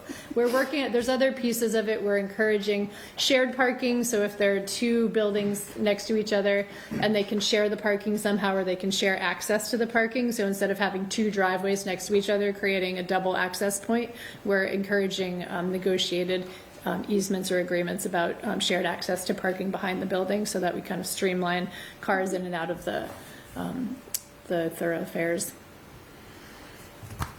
Other questions? It's so long, it's like half of the warrant, and I was trying to boil it down to like, this is what the experience of North Main will be like. So if you've read it and you have other questions, we're happy to help. I had sent you some this afternoon, but one question was parking behind, commercial parking, residential parking. Does any of this design contemplate losing street parking? Yes, so that's a good segue to opportunities for the planning board and the select board to work together on Main Street, because I don't think we govern the streets, right? So I think in terms of bike lanes and developing the street and making sure that we have protected bike lanes, maybe with trees and outdoor dining, this is a collaboration opportunity. So I don't think we decide that, do we? You don't. I'm just like, if your thoughts contemplated, because you're pushing parking behind. We thought a lot about that. Like, will it go onto the streets? That's why we kept it. That's why we wouldn't go below 1 for east, 2, 3, and as you go further up, because that's much more residential. So are we leaving people parking on the streets? And we will definitely be discussing that Okay. parcel by parcel as they go. Makes sense. Yeah. And no street parking has been removed. Right. Because parklets, right, like, parks and things, if we're trying to get commercial and retail, we need a place to Yes. pull in, pull out, potentially, dry cleaning, that kind of thing. Yes. Versus restaurants, I'm going to go behind and be here for an hour. So thank you, Taylor. That was kind of the question. And yes, I agree, Carrie, it's collaboration, but I'm just curious, I don't watch all your meetings, so in your deliberation, I know, shocker, were you thinking, hey, we do less on the street in these few blocks and we do more? So Yeah, we did that's think about TBD. that. It's really important to us not to clog up the side streets where there are residents parked. We did think about that. And it will just be, unfortunately, a lot of the answers end up being, we're going to have to do that parcel by parcel, because they all have different opportunities and different limitations. And we're very aware of the fact that this becomes pretty densely residential, and we want that to stay enjoyable. Can I ask I'm just trying to piece this together. Dimensional standards, 12-foot sidewalks, but we're not, this is my question last time, right? We're not tearing down North Main Street and rebuilding it all in one fell swoop. Things might, turn over parcel by parcel. It's not going to be an imminent change. So how does the 12-foot sidewalks happen parcel by parcel? Yeah, someone asked that. So, and they were like, aren't you going to have people follow? And I was like, I hope we're so successful that our streets are just jammed with like happy tourists, like streaming down the streets of Winchester. It will affect, because we have sort of the sidewalk that we have. So to get it to 12 feet, it will affect sort of that will become the building setback. So we will have a little bit of that. Yep, we will have some unevenness as it turns over. And some of these buildings, obviously, we think will never turn over. We have some really long-standing family-owned businesses that we hope are there forever. So there will be some. And we do have that right now as well. Yeah. Right. Right. Just, Right. Maybe not as extreme. I mean, 12. It's hard to picture 12-foot sidewalks. Unless you came to the walkthrough and you brought a tape measure. And I think that, like it was still, going I know, pretty it's far hard to back picture. into the property, it's hard to visualize. I don't know if I've seen somewhere that has 12-foot sidewalks on both sides of the street. I know in Lexington they just did a big project, and maybe that's 12 feet. I don't know. That's very wide. Is Winchester Savings Bank, do you think you said is 12 in front of Winchester Winchester Savings Bank is almost exactly a 12-foot sidewalk. Oh, It's okay. really But exciting. not across the street by the condos. Exactly. Right, that's Exactly. More like 10. Right. But 12 is, Right. at least we can visualize that. Yeah, so it's just a sense of, if it's 12 feet, I mean, is there any sort of ability, to resolve some of that if you're pushing your you may be squeezing a building on the property if you've got it, 12 feet in the front, 20 feet in the rear, trying to accommodate some parking, and a limit on the height, of some of these buildings. I just don't know economically if, that impacts the ability of somebody to build there. I'm not looking for an answer. I'm just kind of. Yeah, I mean, there will be some that will be more Yeah. challenging. Yeah. I mean, there definitely will be. Some of the lots on the west side are fairly narrow, Yeah. and with the setbacks, but I don't know if you have anything to say about that. But We have gone parcel by parcel and tried to determine the buildability or Yes. developability of each one. Yes, and that's there, my question, yeah. And there are some that are very easily developed under the standards, while there are others that are difficult. But there are more possible development opportunities than not. Okay. Yeah, we're really I'm way underrepresenting how much time Michael Wang of Form and Place spent doing test fits and sort of like examining the parcels and thinking, okay, at first he was like sort of compiling them and thinking, oh, if these 4 property owners work together, we were like, okay, so we work one by one. That'd be nice. Yeah, but he spends a lot of time thinking, okay, if you use it this way, it could look like this. So a lot of time went into thinking about it, and some of them will be tough. Yeah. You're right. So the idea is that if the town sidewalk is 5 feet wide, there's an additional 7 feet They will have on a the 7-foot private. setback. And so, Which they could use different long-term, ways. That could just be outdoor dining. right, Right. long-term, just the maintenance of that, right? We just need to be very clear with property owners that The property line. the town's Yeah. piece is really, is They're only 5 expecting feet, a front right? setback, so we're essentially giving them a 0. That's they're expecting a setback, so that's sort of Right, but like, it's town. when they pour new concrete, it's gonna be 12 feet, but in reality, if the town's gonna fix the concrete, it's only gonna be on one piece of that, right? So, yeah, just, A part of the permitting process is going through the maintenance schedule of whatever is in front of your property. So we'll include that as a part of it. What else? You had asked one of the. There's one building in this that is actually zoned light industrial. I did ask that. And it is currently, you just told me, Boston Physical Therapy. Which one? Sorry. She's giving me a hard time over here. Sorry. It's the Boston Physical Therapy, I think. In that green, Yep, it's between Swanton and White. Yep. So it's not technically a light Real industrial bowling use, alley. but it is zoned light industrial. I Light can industrial, picture it. couple town meetings from now. Okay. Is that the one next to Andrea's Pizza Yes. that has Yes. the Behind it, crown in yep. it? Yeah. Right. if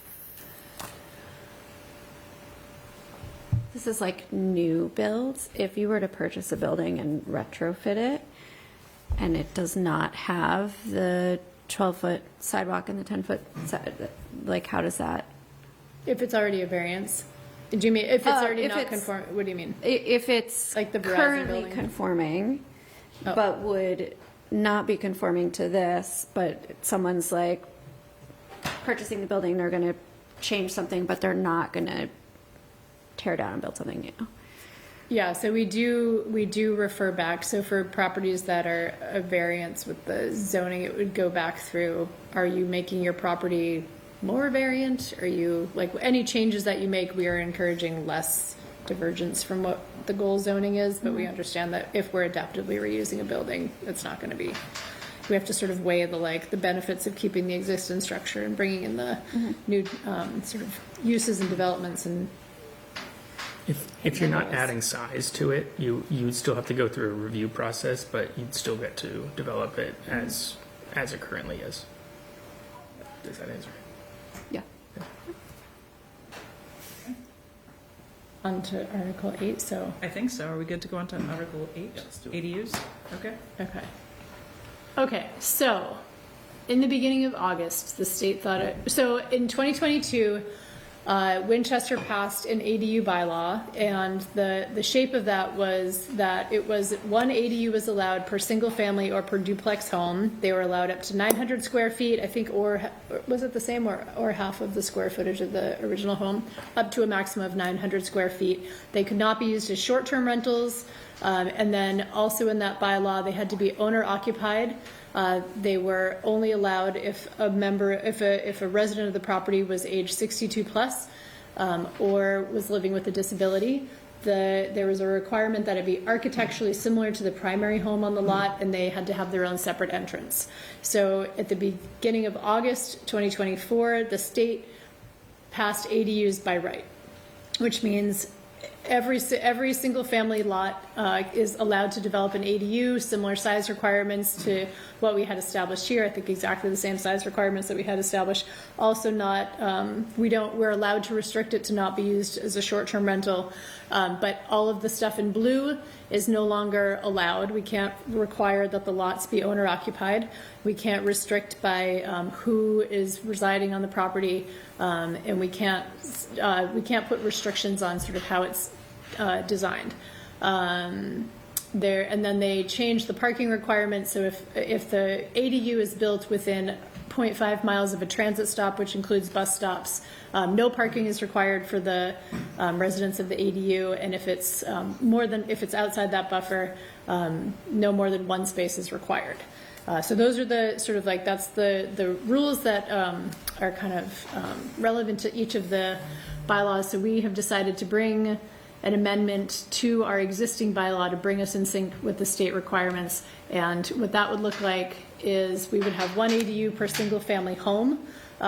Duplex homes would apply for their ADU through special permit. And then if anybody wanted to do more than one ADU, that would also be through special permit. Same size requirements up to 900 square feet, requiring a separate entrance, not to be used as a short-term rental. And we are asking that all of the ADUs go through site plan review. So the reason for that was because this is every property in town. And so all of a sudden, all of your neighbors could build an accessory dwelling unit, and we wanted to have a review process for that. My understanding, and I was not part of the ADU working group, and I was not on the planning board when it passed, was that the refrain and the reason it was so popular was, one, it served a really vulnerable population, allowing our elders to age in place and serving folks with disabilities who either needed a caretaker in the home or needed to stay on their family property in their own space. And this is suddenly for everybody, and we wanted to have a review process in place. So the planning board voted to add site plan review, which is the only thing the state allows in terms of regulation. Again, back to the slide where site plan review is cumbersome. One thing that I will, okay, any questions about that so far? I'll sort of give you a how's it's going update. Okay, so the main concern that has come up is that the burden of the site plan review will be extreme on folks who are 62 plus and living with disabilities. And that's because, per I Ching's slide, it can be a cumbersome and time-consuming process. And so the board is going to revisit the question of whether or not we should bring an amendment that waives site plan review for folks who are 62 plus and living with disabilities to protect the spirit of the bylaw as it was originally passed. I don't know what the board will do with that, but we're going to revisit it. And we have It's like Mr. Talon. So if baseball's watching, it wasn't just Go right ahead. Yeah. So I haven't heard that. I know. I owe you an email And to I ask about it. would not, I don't think you can waive based on age Okay. under zoning. I think that one thing you can work on, what we've done in other towns to make this a little less cumbersome than a full-blown site plan review, is pick the parts of your site plan review that would be more germane to this kind of thing. Okay. Which is much more limited. Okay. than site plan review. And I'm not saying you should or shouldn't do it, but so like parking or the compatibility question or arrangement on the site, just the basics of the things that we would look at here, Okay. rather than something full-blown where we're, Okay. looking at some things. But I'll give the caution now that you can't tell people based on age that they're going to go through a different permitting Okay. process. Based on recent consultation with council, we would be bringing the ADU bylaw as written to town meeting. If you have any So if questions, we were going to I'm happy discuss to this answer them. tomorrow night, we're discussing it. That's true. That's great. Who's the special permit granting authority? The ZBA. ZBA. Well, yes, right. And So- did we include a provision, I can't remember, 'cause I don't have it right in front of me, any notation on what happens with pre-existing non-conforming primaries? Did you, because I had given some suggestions there. We said it's still subject to 3.5, right? We had brought that up for North Main. Did we do something about that for ADUs? We added the provision I think to we did. North Main to make sure. Let me look back. Well, but I think we did overall, or I think that was a suggestion that we contemplated. Okay. If it's not a question that the select board has, I don't want to tie them up while I fish around for that answer.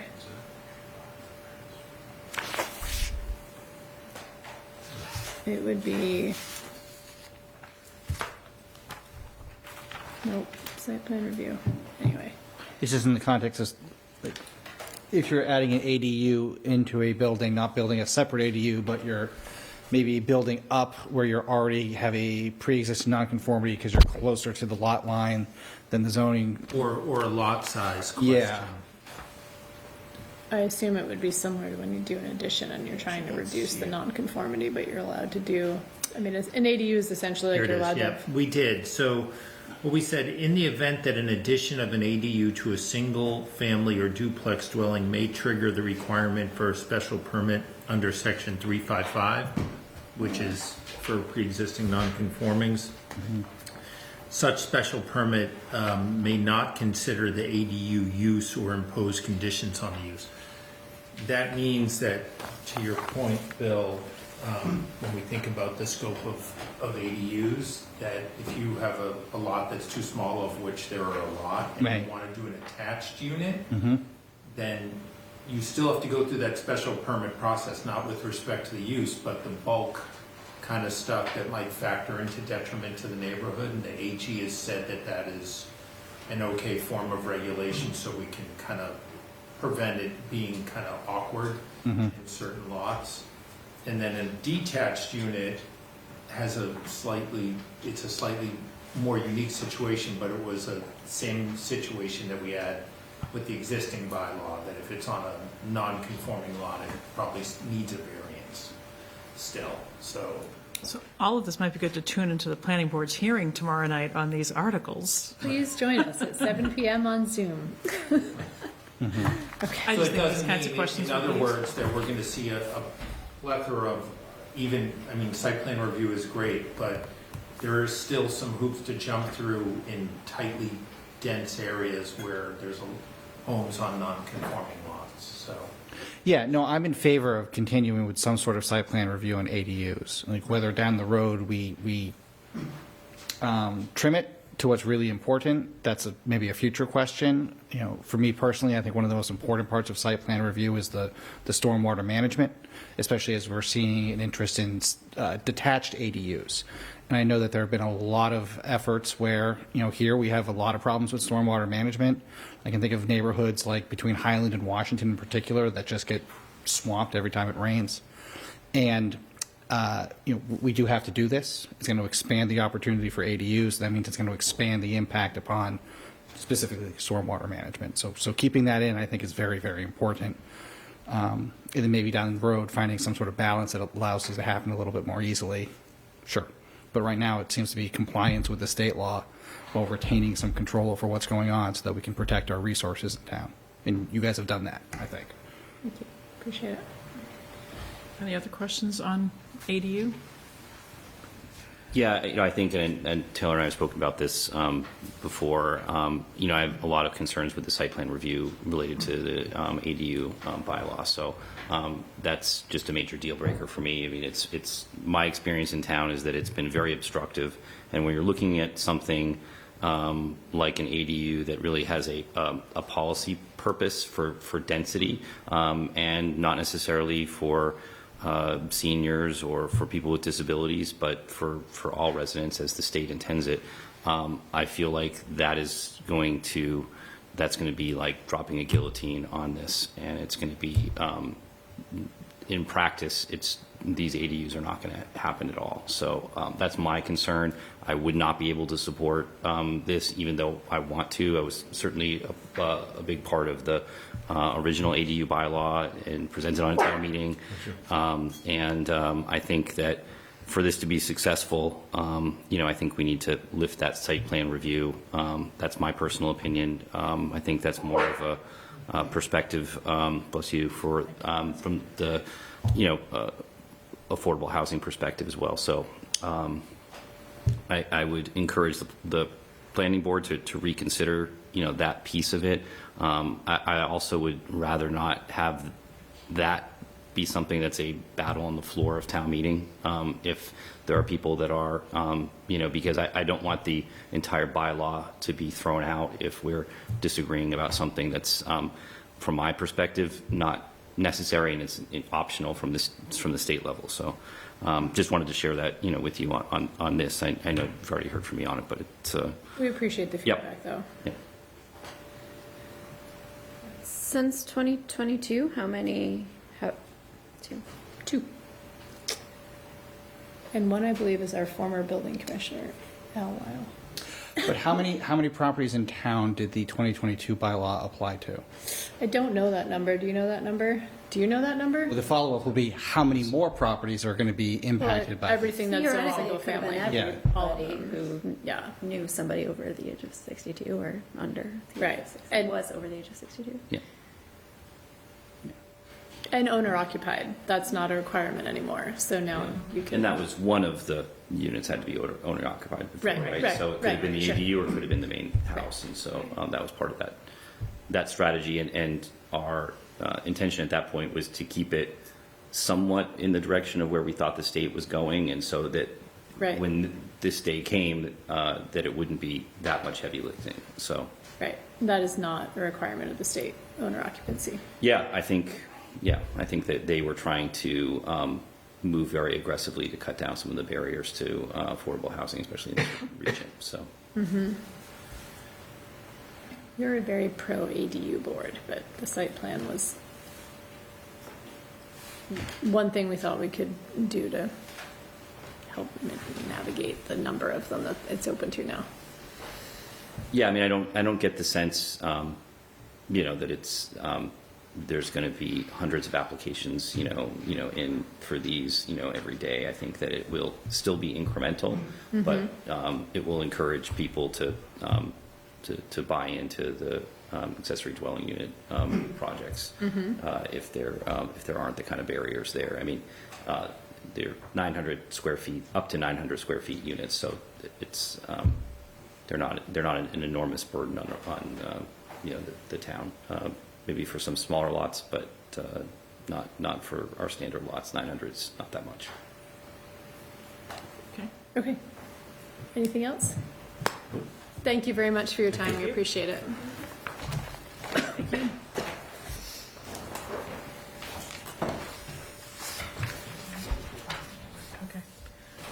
Okay, next up is the ledges, which is another fall town meeting article. So if you can come on up.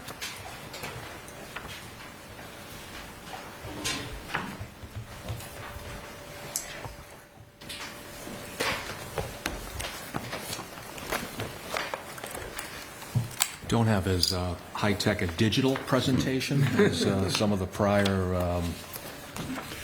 My Nick appreciates that. And if you could introduce yourselves and where you live, just for the record, we'd appreciate that. My name is Rich Bartels. I live at 99, the unit 99 in the Ledges. I've been there since 2012, and I have been part of the Ledges community on and off because my father-in-law also lives at the community as well. And I think you guys know Mark. Mark Vaughn with Rima Bronstein, serving as local land use counsel for Rich and the board at the Ledges pursuant to their request on this. But so there's been two companion articles that were submitted for the upcoming town meeting that involve the Ledges. I'm trying not to be too long in the tooth here in terms of the presentation. I know you have a lot on the agenda, but so the Ledges is a condominium townhome development that was built some 40 years ago. Consists of 110 units accessed off of Wainwright. So this first page is really just a Google aerial, obviously, of the property that consists of the Ledges. So on the perimeter of the site, there is a parcel of land that the Ledges and their board have determined to be excess to their needs. It's on the far perimeter of the site. It's the parcel that's highlighted in yellow, obviously that yellow block, a rough approximation of where that parcel would be. It has frontage directly on Wainwright Road, and the desire of the Ledges is to be able to release that parcel from the common area of the Ledges, as well as rezone it to the single-family zoning district, the RDA 20 zoning district, which is the zoning district that comprises most of that land area in that immediate vicinity. So I think Rich can speak better than I in terms of what the importance of this to the ledges is in terms of generating some necessary funding that would enable them to invest in significant capital improvements and whatnot for the overall community. But maybe we can just go through the other slide. So the next slide is really just the zoning map that shows, again, highlighted the parcel that is part of the PRD zoning today in purple. And what we are proposing to do is to rezone that 20,000 square foot parcel from the planned residential development zoning district, which is the purple, to the light beige color, if you would, which is the RDA 20 zoning district. So I think you can see from that map that almost all of the land that is in and around this particular parcel we're seeking to rezone is also zoned RDA 20. In fact, all of this area was zoned RDA 20 before the Ledges was built out 40 years ago as part of that PRD zoning. So, and the next sheet, Madam Chair and members of the board, is really just a more detailed locus of the particular parcel that would be rezoned with the meets and bounds description, showing that it has direct frontage on Wainwright Road.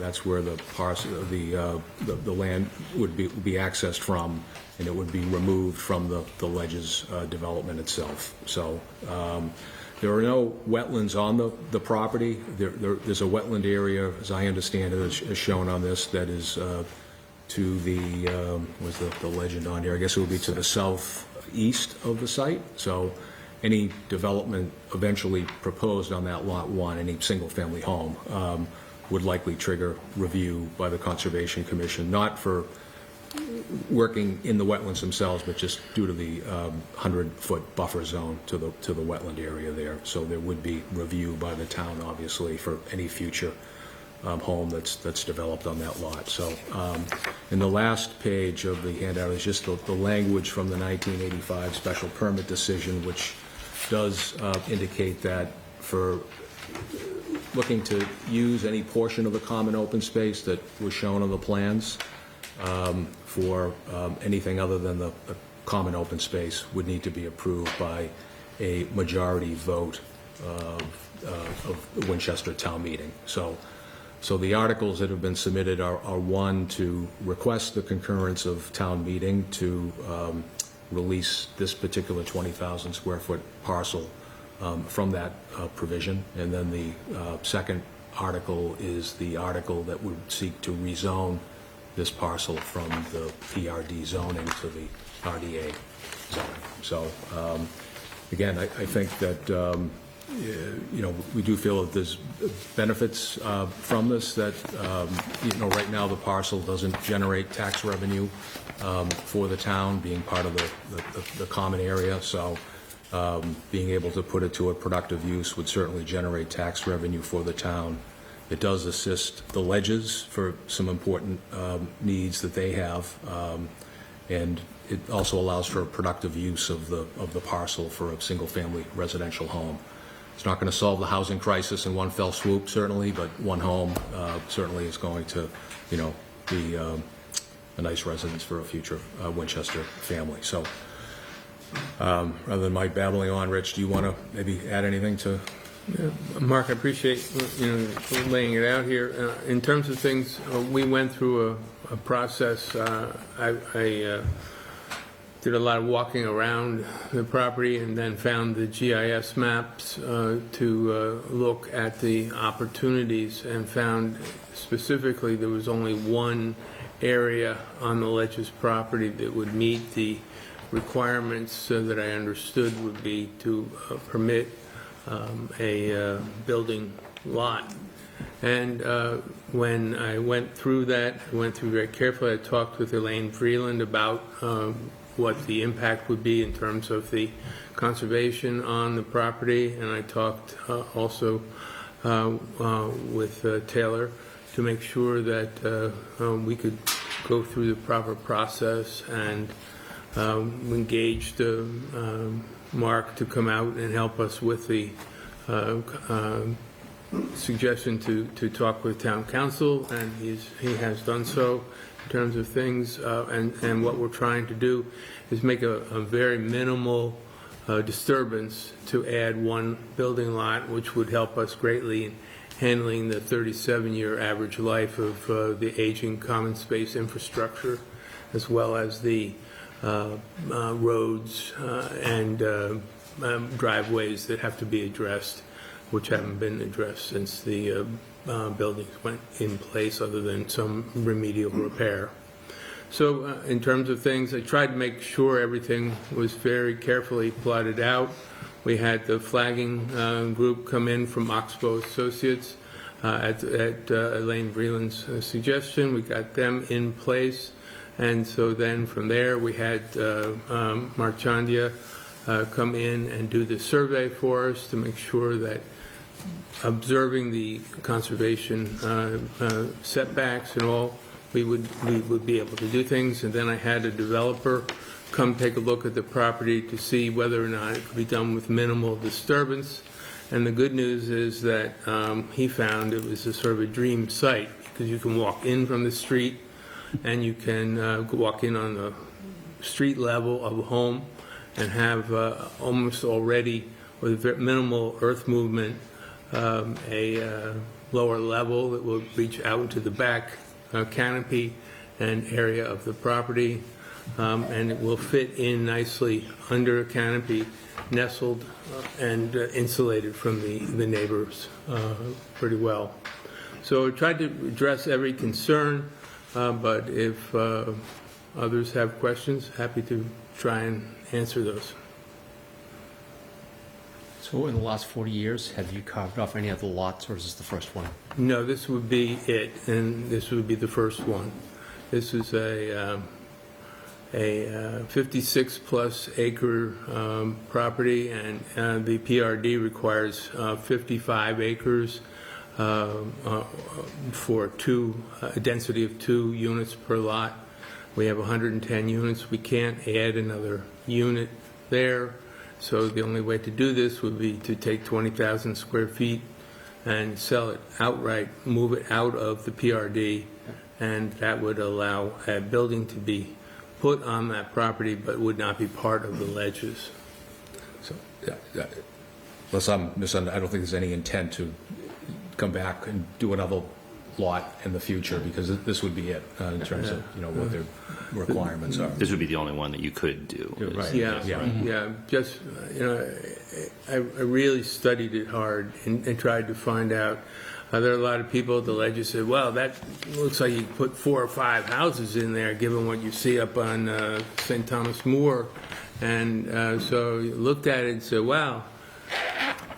Now we have all these other kinds of things you have to observe in order to make it a reasonable building lot, and to keep it from the common space and common usage for the ledges. It also has to have access from the street.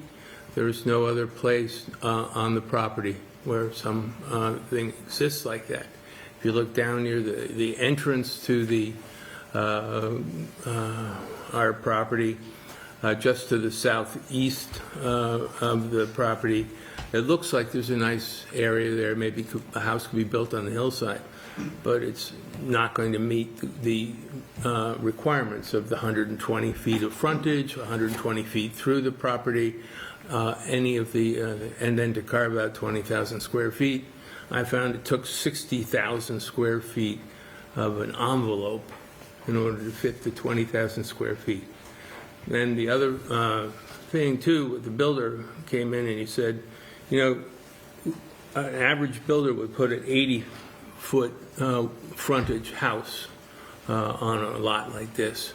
But in order to make it a much more acceptable to the conservation area, we could just make it 70 feet, move another 10 feet over, and keep an additional 10 feet of buffer away from the conservation area that's not on the property but next to it. So Jay, did you have, I know as Mark described it, it's 2 steps, right? 2 articles, release it and then rezone it. So release it from the planned residential, rezone it into RDA. Are there other steps here that you saw? I know you and Mark have been talking, and you, Mark and Rich have been talking. Yeah, I mean, and I'm not going to ask Mark to necessarily agree with me, but these are two necessary steps here. First of all, that the covenant and that condition in the special permit are very odd. To have a requirement that someone go to town meeting to release a condition is unusual, but it says what it says, and they're duly doing that. The article's drafted appropriately for it. The second article to rezone it, perfectly fine, hits all the elements. It's something that they need. There are some other restrictions in the underlying special permit. The primary one is that there's a cap on total number of lots or buildings that could be in the entire premises, and this would exceed that by one. So they're going to have to go get an amendment there, but they certainly need both of these forms of relief before they can do that. So there might be some other small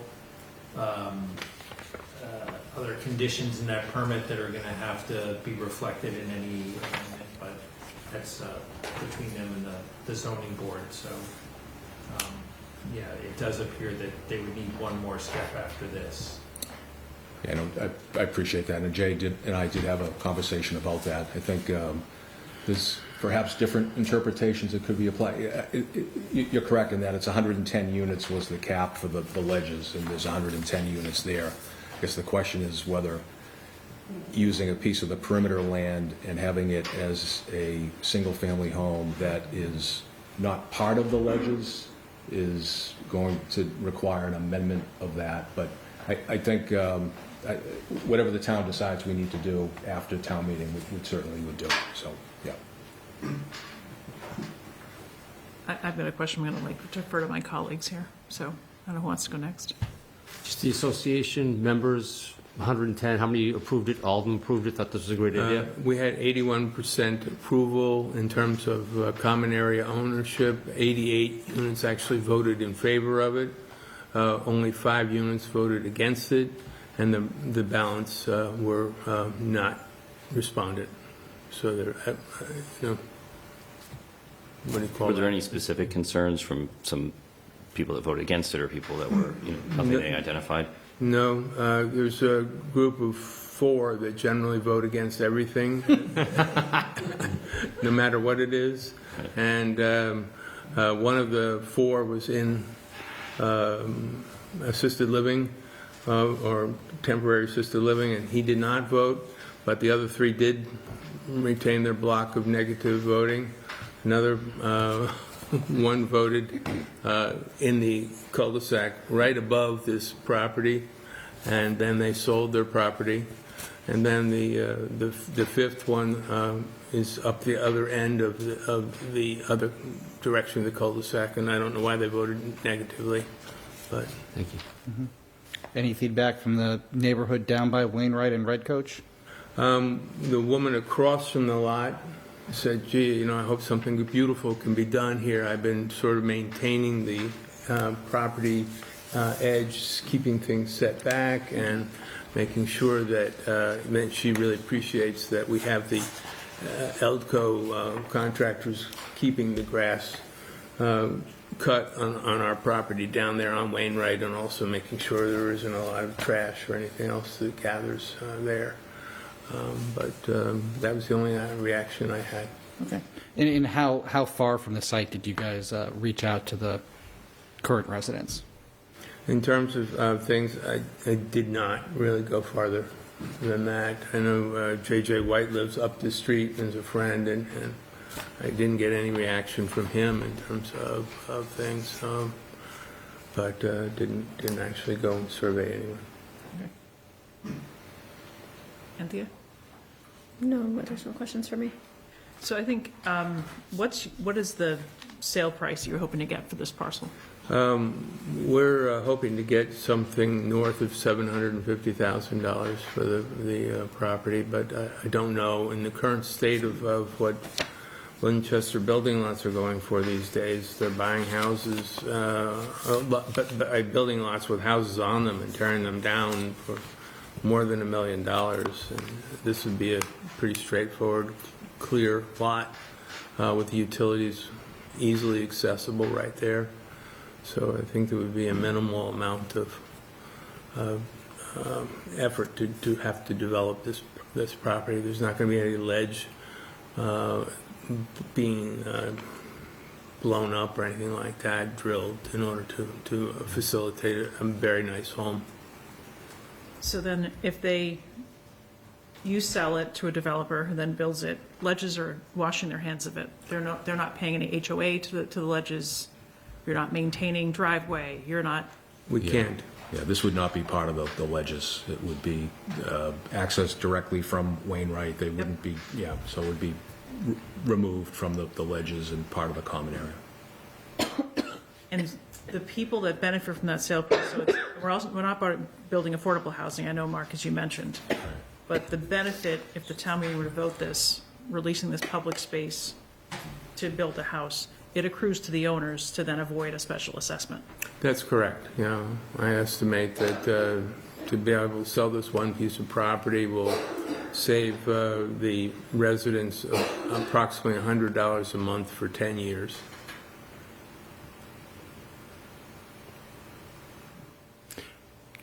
On that point, just to best understand the benefit, can you just give a quick summary of who lives in the ledges? Well, I just met some new neighbors tonight, which sort of pushes away the notion of a senior 55-plus community. When I met Henry, who's age 9, and Aiden, who's age 5, moving into Unit 97, 2 down from me, with their parents. It's pretty exciting to see the kind of changes that are happening at the ledges. But we have people who are octogenarians and up who have been there for the whole time. And we have a whole new group of younger families that are starting to move in, especially because they love the access to the Vincent Owens School. And so you see a lot of people who recognize that there's a value in being able to move into the ledges and get right to the Vincent Owens School. So we have a full range. But I would guess that both octogenarians and young families could really appreciate having an extra $100 a month. For sure, yeah. Well, I don't doubt that. I just think, is it the role of town meeting to free up a parcel for the benefit of 110 owners, right? And a $12,000 a year savings is the average tax bill, or a little less. We have 22,000 people in town. We can't all sell off property and not pay to. We have to fix our own roof, right? We have to pave our own driveways. That's on us. So I struggle with this a little bit in terms of there's no public benefit. There's no affordable housing coming out of it. There's no public purpose, but we're asking town meeting to approve something for the benefit of very few. Not that $100 a month isn't nothing, but. I understand your concern, Michelle, in terms of things. The public benefit might be that we're going to free up a piece of fallow land that will be adding to the tax revenues in the tune of $25,000 or more a year, and it'll be permanently added to the revenue of the town. You're not getting any revenue at all from this right now, so think of that in those terms. In terms of other things, there are people who are older there and quite possibly will be forced to sell because they can't afford to see the increasing HOA in addition to the increasing taxes which come along naturally with the properties. I mean, I think, speaking for, I think they've tried to go about it in a responsible way, not to overdo it by, multiple lots, but just having a one-off lot in an area that is not one which is going to create significant impact. But I hear your comment. Yep. I don't have any other questions, so. All right. Anything else, Mike? No, thank you very much, Okay. Michelle. Thank you, guys. Thanks for the pictures and the presentation. All right. Great. Appreciate Thank you very much for your time. Thank you. Thanks. All right.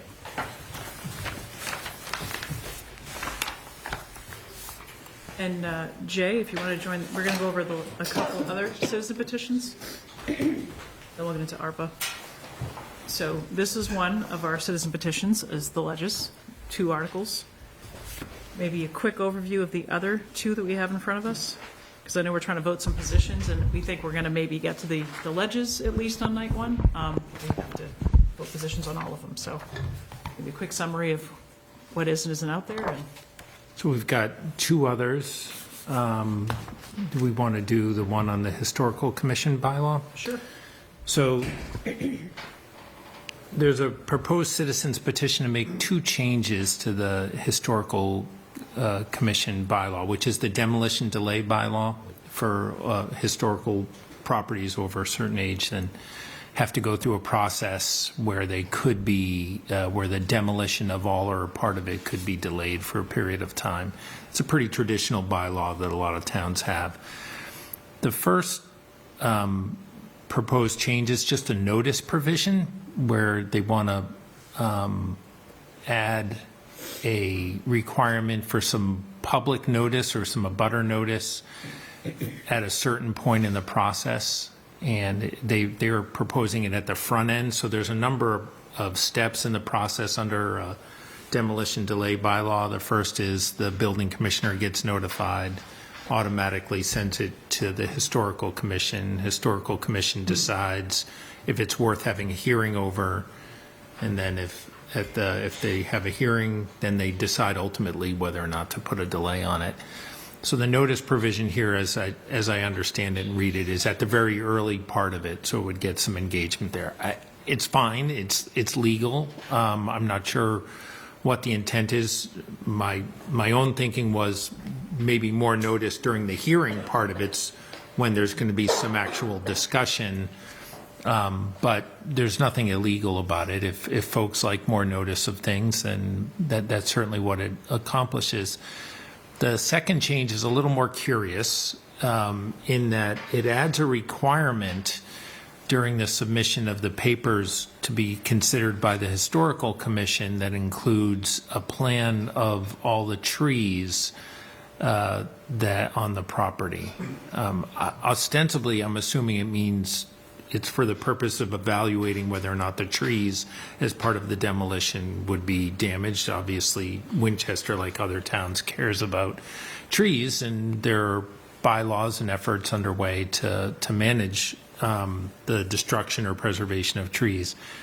The curious part about it to me as a lawyer is that it serves no purpose whatsoever in this bylaw. This bylaw is to weigh whether or not the demolition, partial or full, of a historic structure should be delayed while people are getting their thoughts together as to whether or not it could be preserved.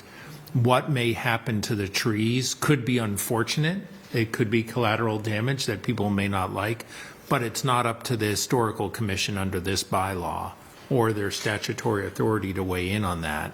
I could think of a dozen different ways to kind of manage those kinds of things in any kind of project. This isn't one of them. Now, that doesn't make this provision illegal, because it's just the requirement that you put a plan in. It will increase the cost for an applicant because you're going to have to do a survey of those trees and depict them, and I think there's some requirements for some kind of description as well. So it would pass muster at the Attorney General's office. It's not going to add anything, in my opinion, to the process under demolition delay in the Historic Commission's bylaw. So, given it's not in the Historical Commission's purview, who enforces that tree plan then? There's nothing to enforce. It is just it will ultimately just be a marker, so to speak. It is just record keeping. So there's nothing to enforce under this bylaw, to the extent that the demolition project would wipe out a whole bunch of historic trees. They're older trees. That may be really unfortunate, but it's not for the Historical Commission under this bylaw. Wouldn't even stop that, because all you have to do is plan to mitigate, which means do as little as possible to harm those trees. the proposed construction could still take down all the trees, and they could say, well, this is the best we can do. We've mitigated as far as we can. Well, but it's just not in the jurisdiction of the historical commission under the bylaw to even get into that issue. Yeah, well, I'm adding on, I think that what I'm hearing is, first off, this is really not the mission of the historical commission. So tree preservation. More than just not the mission, it's not in their jurisdiction. Sure.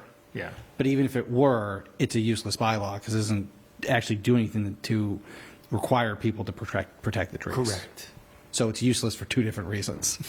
Well, and the other thing too is it is costly. It does add a cost to the process with no payback for that cost. Maybe it gets people thinking about doing a plan, and certainly the historical commission could comment during a hearing, hey, I see a whole bunch of trees are coming down, what are you going to do about that? But it's peripheral at best. So I'm not exactly sure what I take it on face value that the effort is to preserve trees. Good goal. I think that if someone asked me, well, what is this accomplishing? I would hesitate to say that it ultimately is going to provide any benefit. Okay. And we will need to take a position on this at some point as a board. I believe the information. Yeah, I believe the historical commission, who I think wasn't quite aware of this bylaw, is also giving it some thought. They checked in with us, and I responded with kind of this explanation in a few sentences, and I think they are probably going to formulate a position too. I don't know. I haven't had any further communication with them on it. I can outreach to their chair and update this board. Yeah. We don't need to vote this one tonight, but I can update if historical commission took a position. It might be informative, or if they had, or if they had a chance to hear from the petitioner as well. Okay. Has the street tree committee or sort of have they had any involvement? Concom. I don't know who's. I wouldn't think this provision would affect street trees. So street. It's more of these are trees on private property. I think that would be impacted by. Concom's a fair question. I can ask both. I've had some discussions in the past with folks that were interested in a more expansive, like, tree protection bylaw on private property, which is always a little tricky. Mm-hmm. Could there be some overlap with that effort? Maybe, but I think there might be better tools for doing that, if that's what they wanted to do. Okay. So.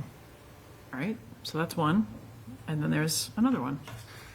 Yeah, the other one, again, I don't put a value judgment on it at all. It's essentially to see if the town will vote to impose term limits on a number of elected positions, and whether that's a good idea or a bad idea. And I think that in some contexts it could be a good idea, in some contexts, and it might not be a good idea. But my concern about it with and which I stated to the person that was presenting it, was that it's just not presented in a way that is actually going to accomplish that, which doesn't mean town meeting couldn't vote on it, but I think it would just be getting a sense of the meeting, because we define those positions in our charter. Each one of those positions is referenced in the charter.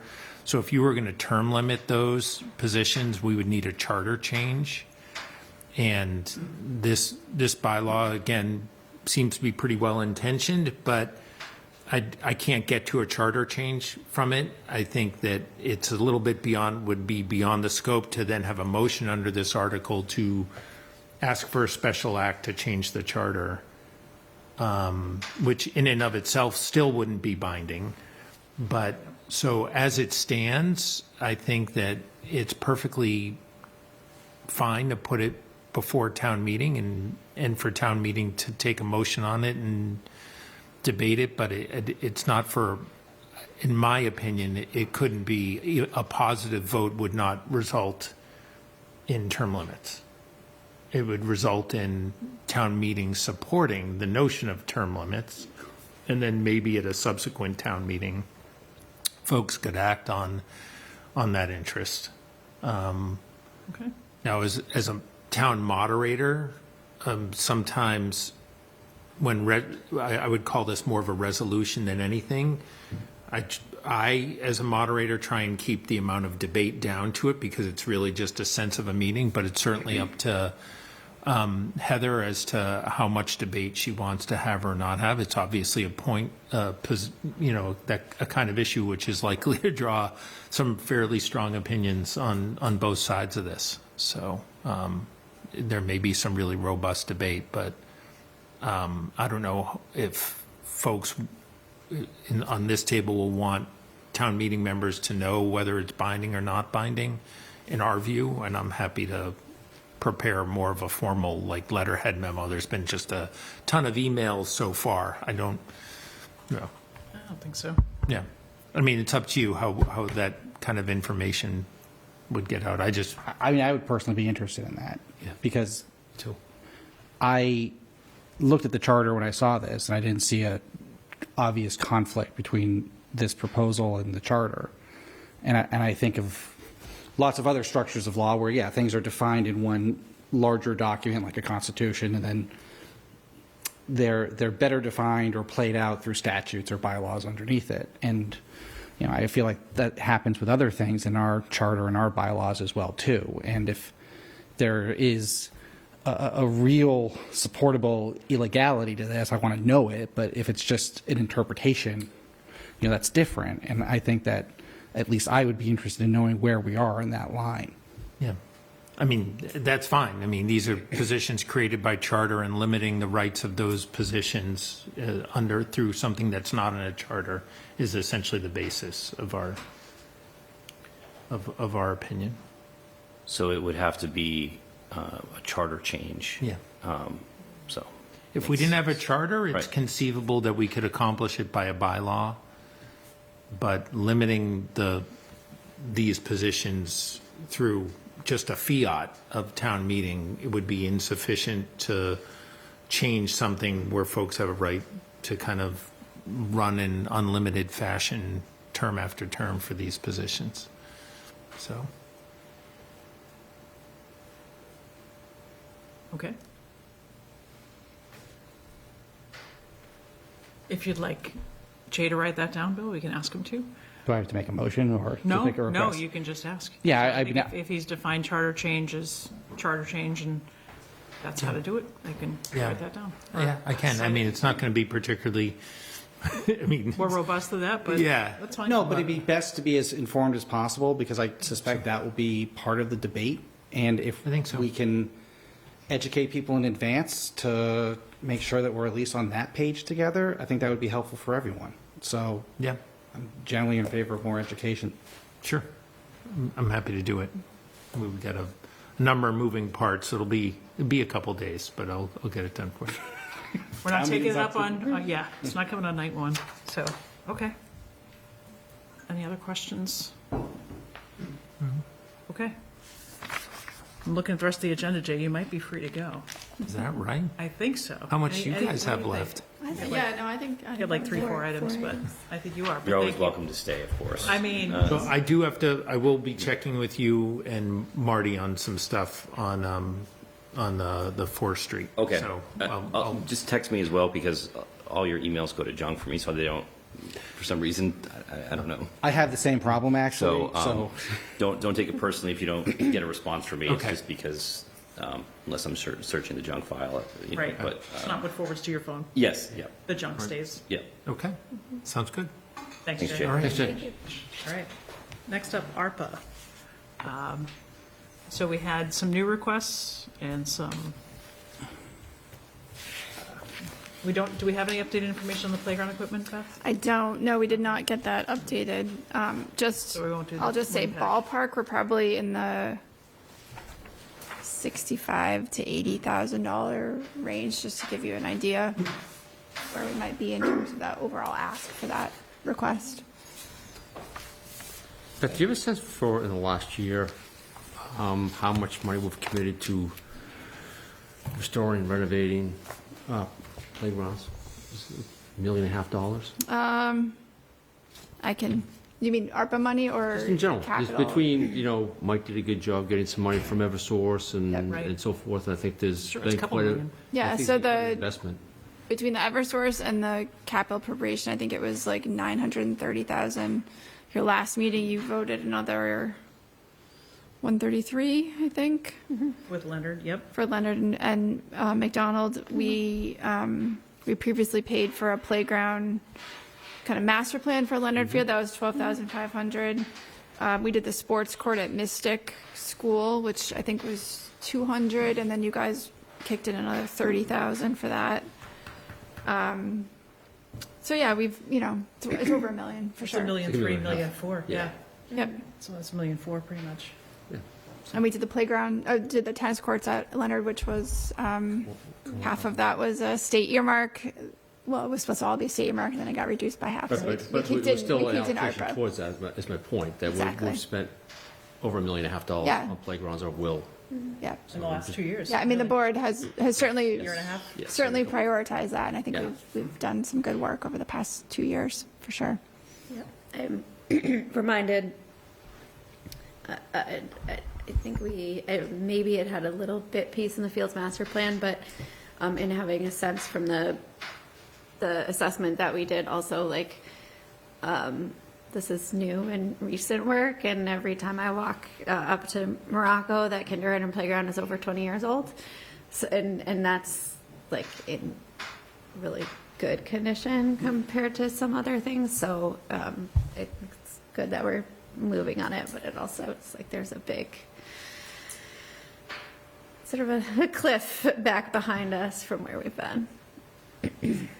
Well, I think we had the opportunity with ARPA to make a lot of decisions here without necessarily having to go to town meeting and justify it against other, larger projects that had more of immediate health and safety issues. So it's, and that's why when we looked towards the Community Preservation Act, hopefully that can create that same ongoing, source of funding for projects like these in the future, because there's not going to be ARPA there again for these things to happen. So it was good for us to take the opportunity to do that. And John's laughing at my shameless plug. But I was thinking to myself, weave it into every conversation tonight. Just an ad for the CBA today.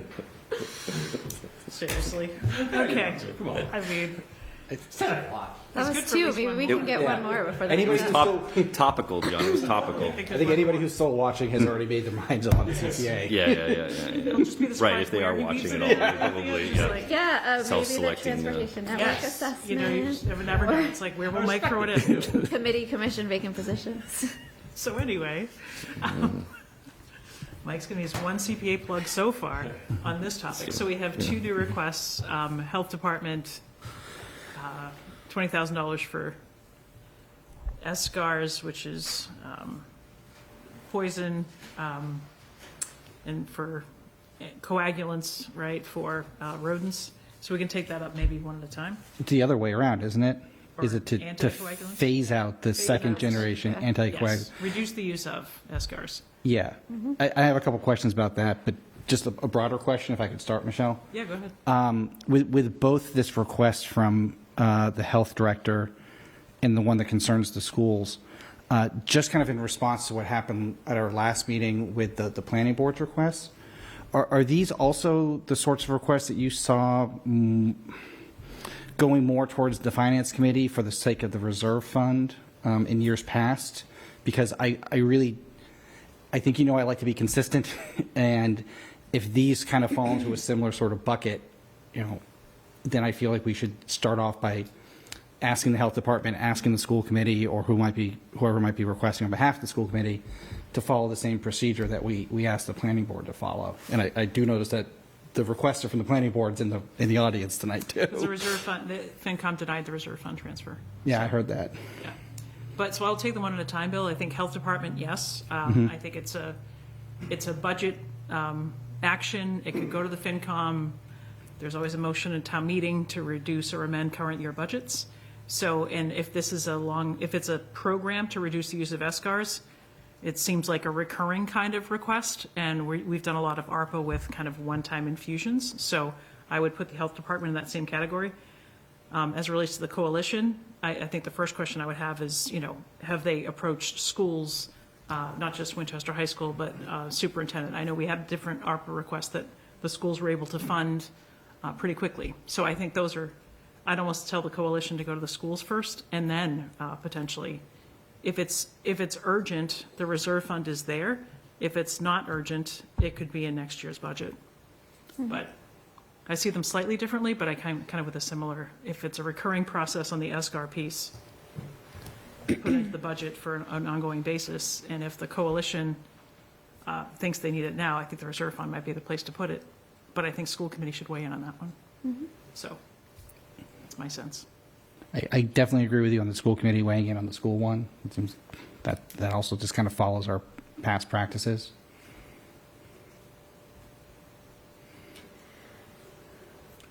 Is there any more debate? I would just, in terms of the RATs and phasing out the SGARs, I mean, I think we all noticed that when COVID brought everybody home in 2020, there was an uptick in RATs kind of moving out of their central locations where there was previously food. That sort of moving out toward the neighborhoods, and obviously also mentions the mild winters. So, I mean, it does feel like on one hand that kind of does relate to the ARPA funds, and this is like kind of became a problem circa 2020 when there was a shift in behavior, not just for humans, but also for animals. So, that. Yeah, and it could be a season-sensitive thing. I have no trouble funding either of these requests with ARPA. I just want to make sure we're following a consistent approach to these things. It's just one person's approach at the present time. I think too. But we did it. To Anthea's point, I think a lot of the construction in areas of town also, I think, moved some rats and animals out of their locations where they were. I know the Eversource project certainly impacted the north side of town, and we heard a lot of complaints about that. So it's a little bit, I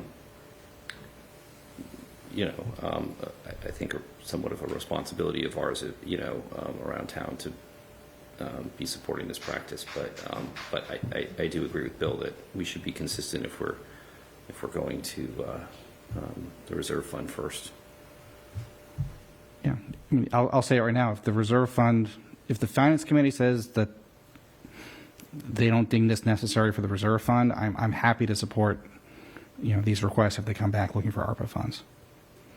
Well, that'll probably help them make their decision too. Said that last week. I am not, Heather. I'm not. It just as an add-on to Michelle, what you said about the health department request, I would be interested to know if this does become an ongoing request. And yeah, no, I think we've sort of committed, as Jen's memo says, on town property to phase out the use of those items. The alternatives are more expensive and not as straightforward. So I think the idea is to try to use some seed money from this ARPA funding to try to, research and put together what might be a longer term budget request. But certainly, we'll be working, putting my FY26 budget memo to go out at the end of this week. So we'll be working through that over the next few weeks anyway, trying to add that into the departmental And that might budgets. come together, certainly for the next fiscal year too. Yep. So, and depending on what we have at the end of the year, we might want $20,000 back for something else in ARPA. Is my sense.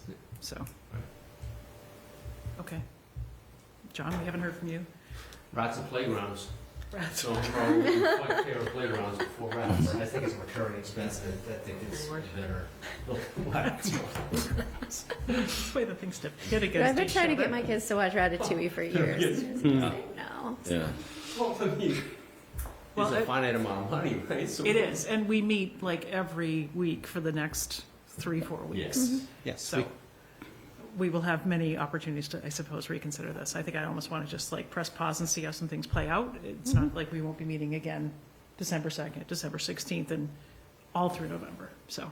It's just, oh, sorry, Anthea. Oh, I was just going to say, we're waiting for the exact numbers for Mystic as well. For Did you say playgrounds?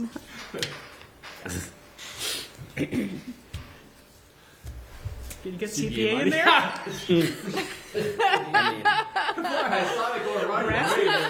It can solve a lot of problems, John. Going to preserve the historic buildings from rats. Yeah, I mean, it's... Put them into the open fields. It's the state match that really is attractive about it, John. That's... Relocate to the field. Rat recreation. All right. If someone wants to make a motion, they certainly can. If we want to, we will be meeting again multiple more times. So. I mean, I was going to say, it's still the process of, I'm not sure what we're doing with the ARPA funding. We have, remaining funds, and we put out kind of a community request, and we have individual requests, and certain things just like trickle in from certain departments, like as a one-off item. So on its own, I'm fine with it, but against something else, I don't know, right? So every week it just seems like these, we get a short memo from someone saying, I need this thing for my department, and they may, but it may be. But if we have $100,000 and someone needs something emergent, or there's a capital need, and we really wished we had $80,000 to throw at that problem, right, with $100,000 left, I think I'd rather just wait and all have some money. Yeah. We have Mystic School Heat coming in. We have some other, pressures on project prices we've certainly heard about with the gym floor and things. So it's not, I'm not saying and I still would like to see if the reserve fund could do rodent control, because I think both of these things have a way to get funded potentially in a new budget cycle, and with vaping, maybe with the school committee. Yeah, Morocco culvert, things like that as well that are. Yeah, good point. Okay. Still willing to entertain a motion, but I'm also happy to press pause and see how some things play out. There it is. Next. Okay. MBTA, Winchester Center temporary easements. So, quick message for, what's that? Are we still talking about the planning board's ARPA request, or? No. If we're pressing pause, I think we're pressing pause. Yeah. Pressing pause on everything? At least for tonight. And let's see how. Well, they had expressed, that there was a timeline that they needed to have that done by for the sake of bringing it for the town meeting. Yeah, that timeline is end of the year next year. It wasn't to be done by the end of the calendar year, I don't think. I think it's a vendor lined up, but. Would that still allow us to use the ARPA funds? If we committed it before the end of the year, yes.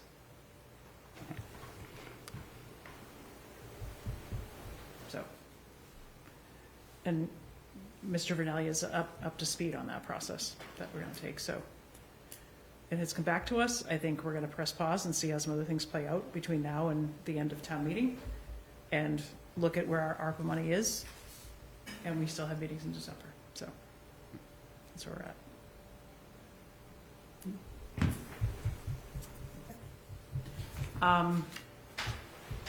As relates to the center, the T emailed us last week that while they had hoped to finish the work at the full center at the end of December, it will not happen.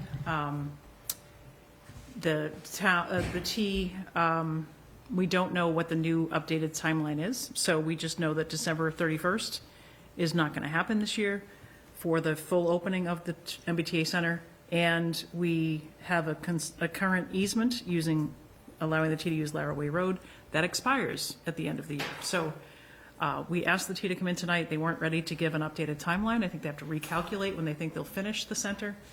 So we've asked them to come in on December 2nd, given that November is full of town meeting.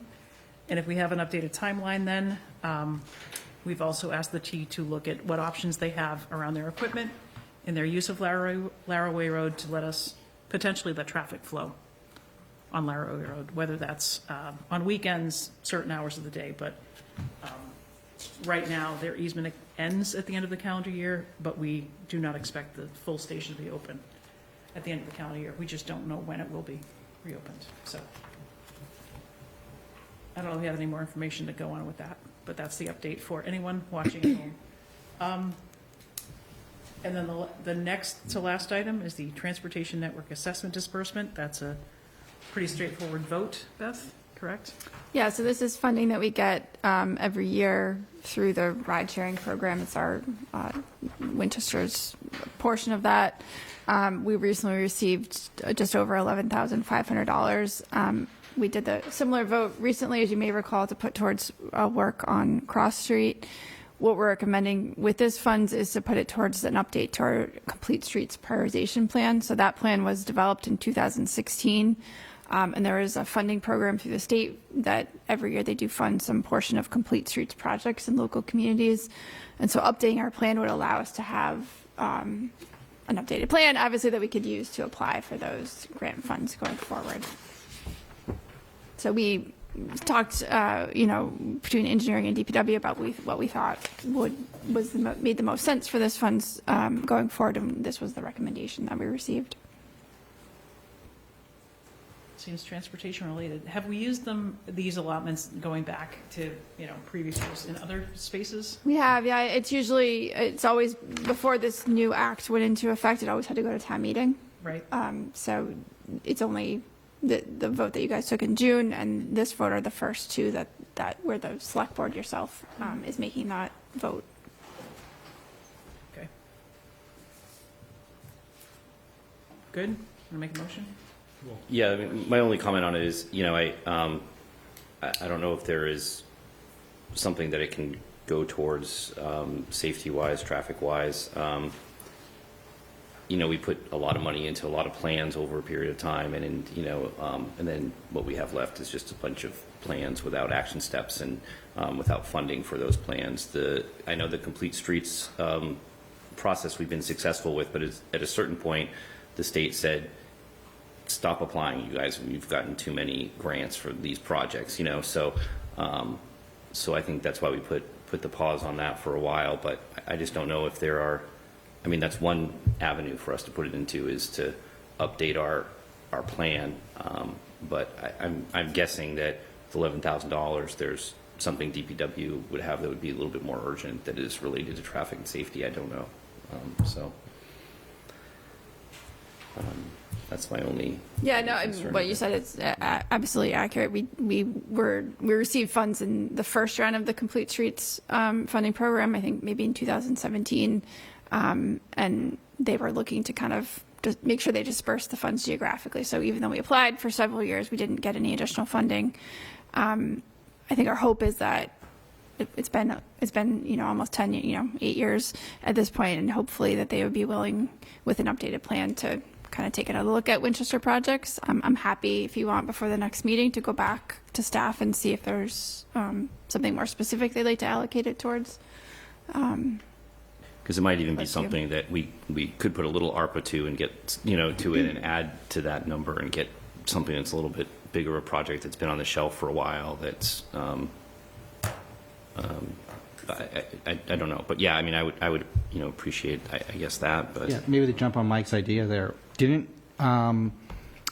engineering initially want 3 RRFDs? It's one beacon, right? Yeah, and they only got capital to get behind 2, and if they're about 20 grand a piece, and if we've got 11.5 here, Mike's idea of adding some ARPA to get to 20 and maybe getting all 3 RRFDs is. Sure.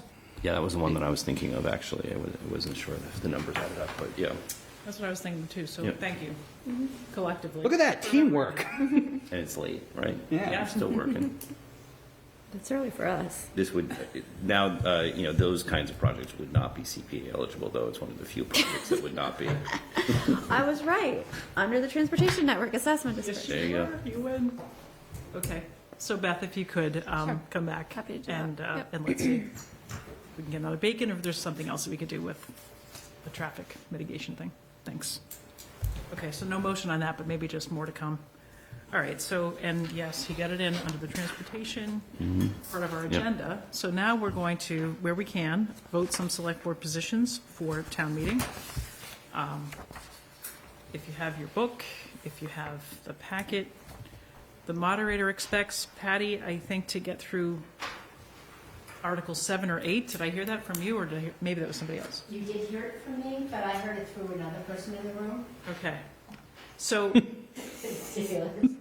okay, there we go, Taylor, all right. So the first article is reports of town officials, of which there'll be a limited number of reports this year.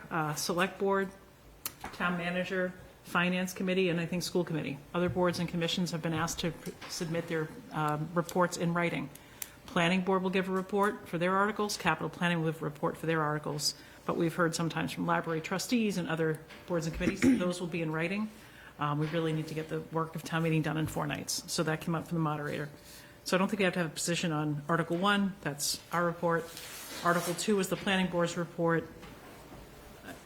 I mean, we can vote it, but let's vote a position. No. Do we have to actually hear it? Would we be asked for recommendation of the planning boards? We just take it. Okay, next. Next up, Article 3 is to vacate the seats. So, Patty, we need to do favorable action on every article? We're going to take them one at a time. You'll do is move favorable action on article, and then you say the number, whichever one she's talking Yes. about. So, okay. But when she So tells we're you, jumping along. Speed. Article 3 is the consent agenda, so That's indefinitely postponed. Article 3 is indefinitely postponed. Moving right along. Article 4 is to convey care, custody, control, and ownership of 160 Forest Street to the Affordable Housing Trust. That's a select board sponsored article, and we need to vote a position. So if someone wants to make a motion, Do favorable action on Article 4? Second. any discussion on that? It's our article. Just as a reminder. So, okay, all those in favor? Aye. Aye, all righty. Next up is Article 5 and 6, we'll take them one at a time. Release a portion of the common area space at 7 Wainwright Road. That's the citizen petition we heard tonight. The second, Article 6, is change the zoning district of a portion of 7 Wainwright Road. So release and then rezone. They are kind of companions, we have to vote them one at a time. So, give it a try, Mr. Fallon. Move favorable action on Article 5. Second. Any discussion on that one? Okay, all those in favor? Aye. Aye. I'm going to vote no. So, but 4 to 1 favorable, okay. Article 6,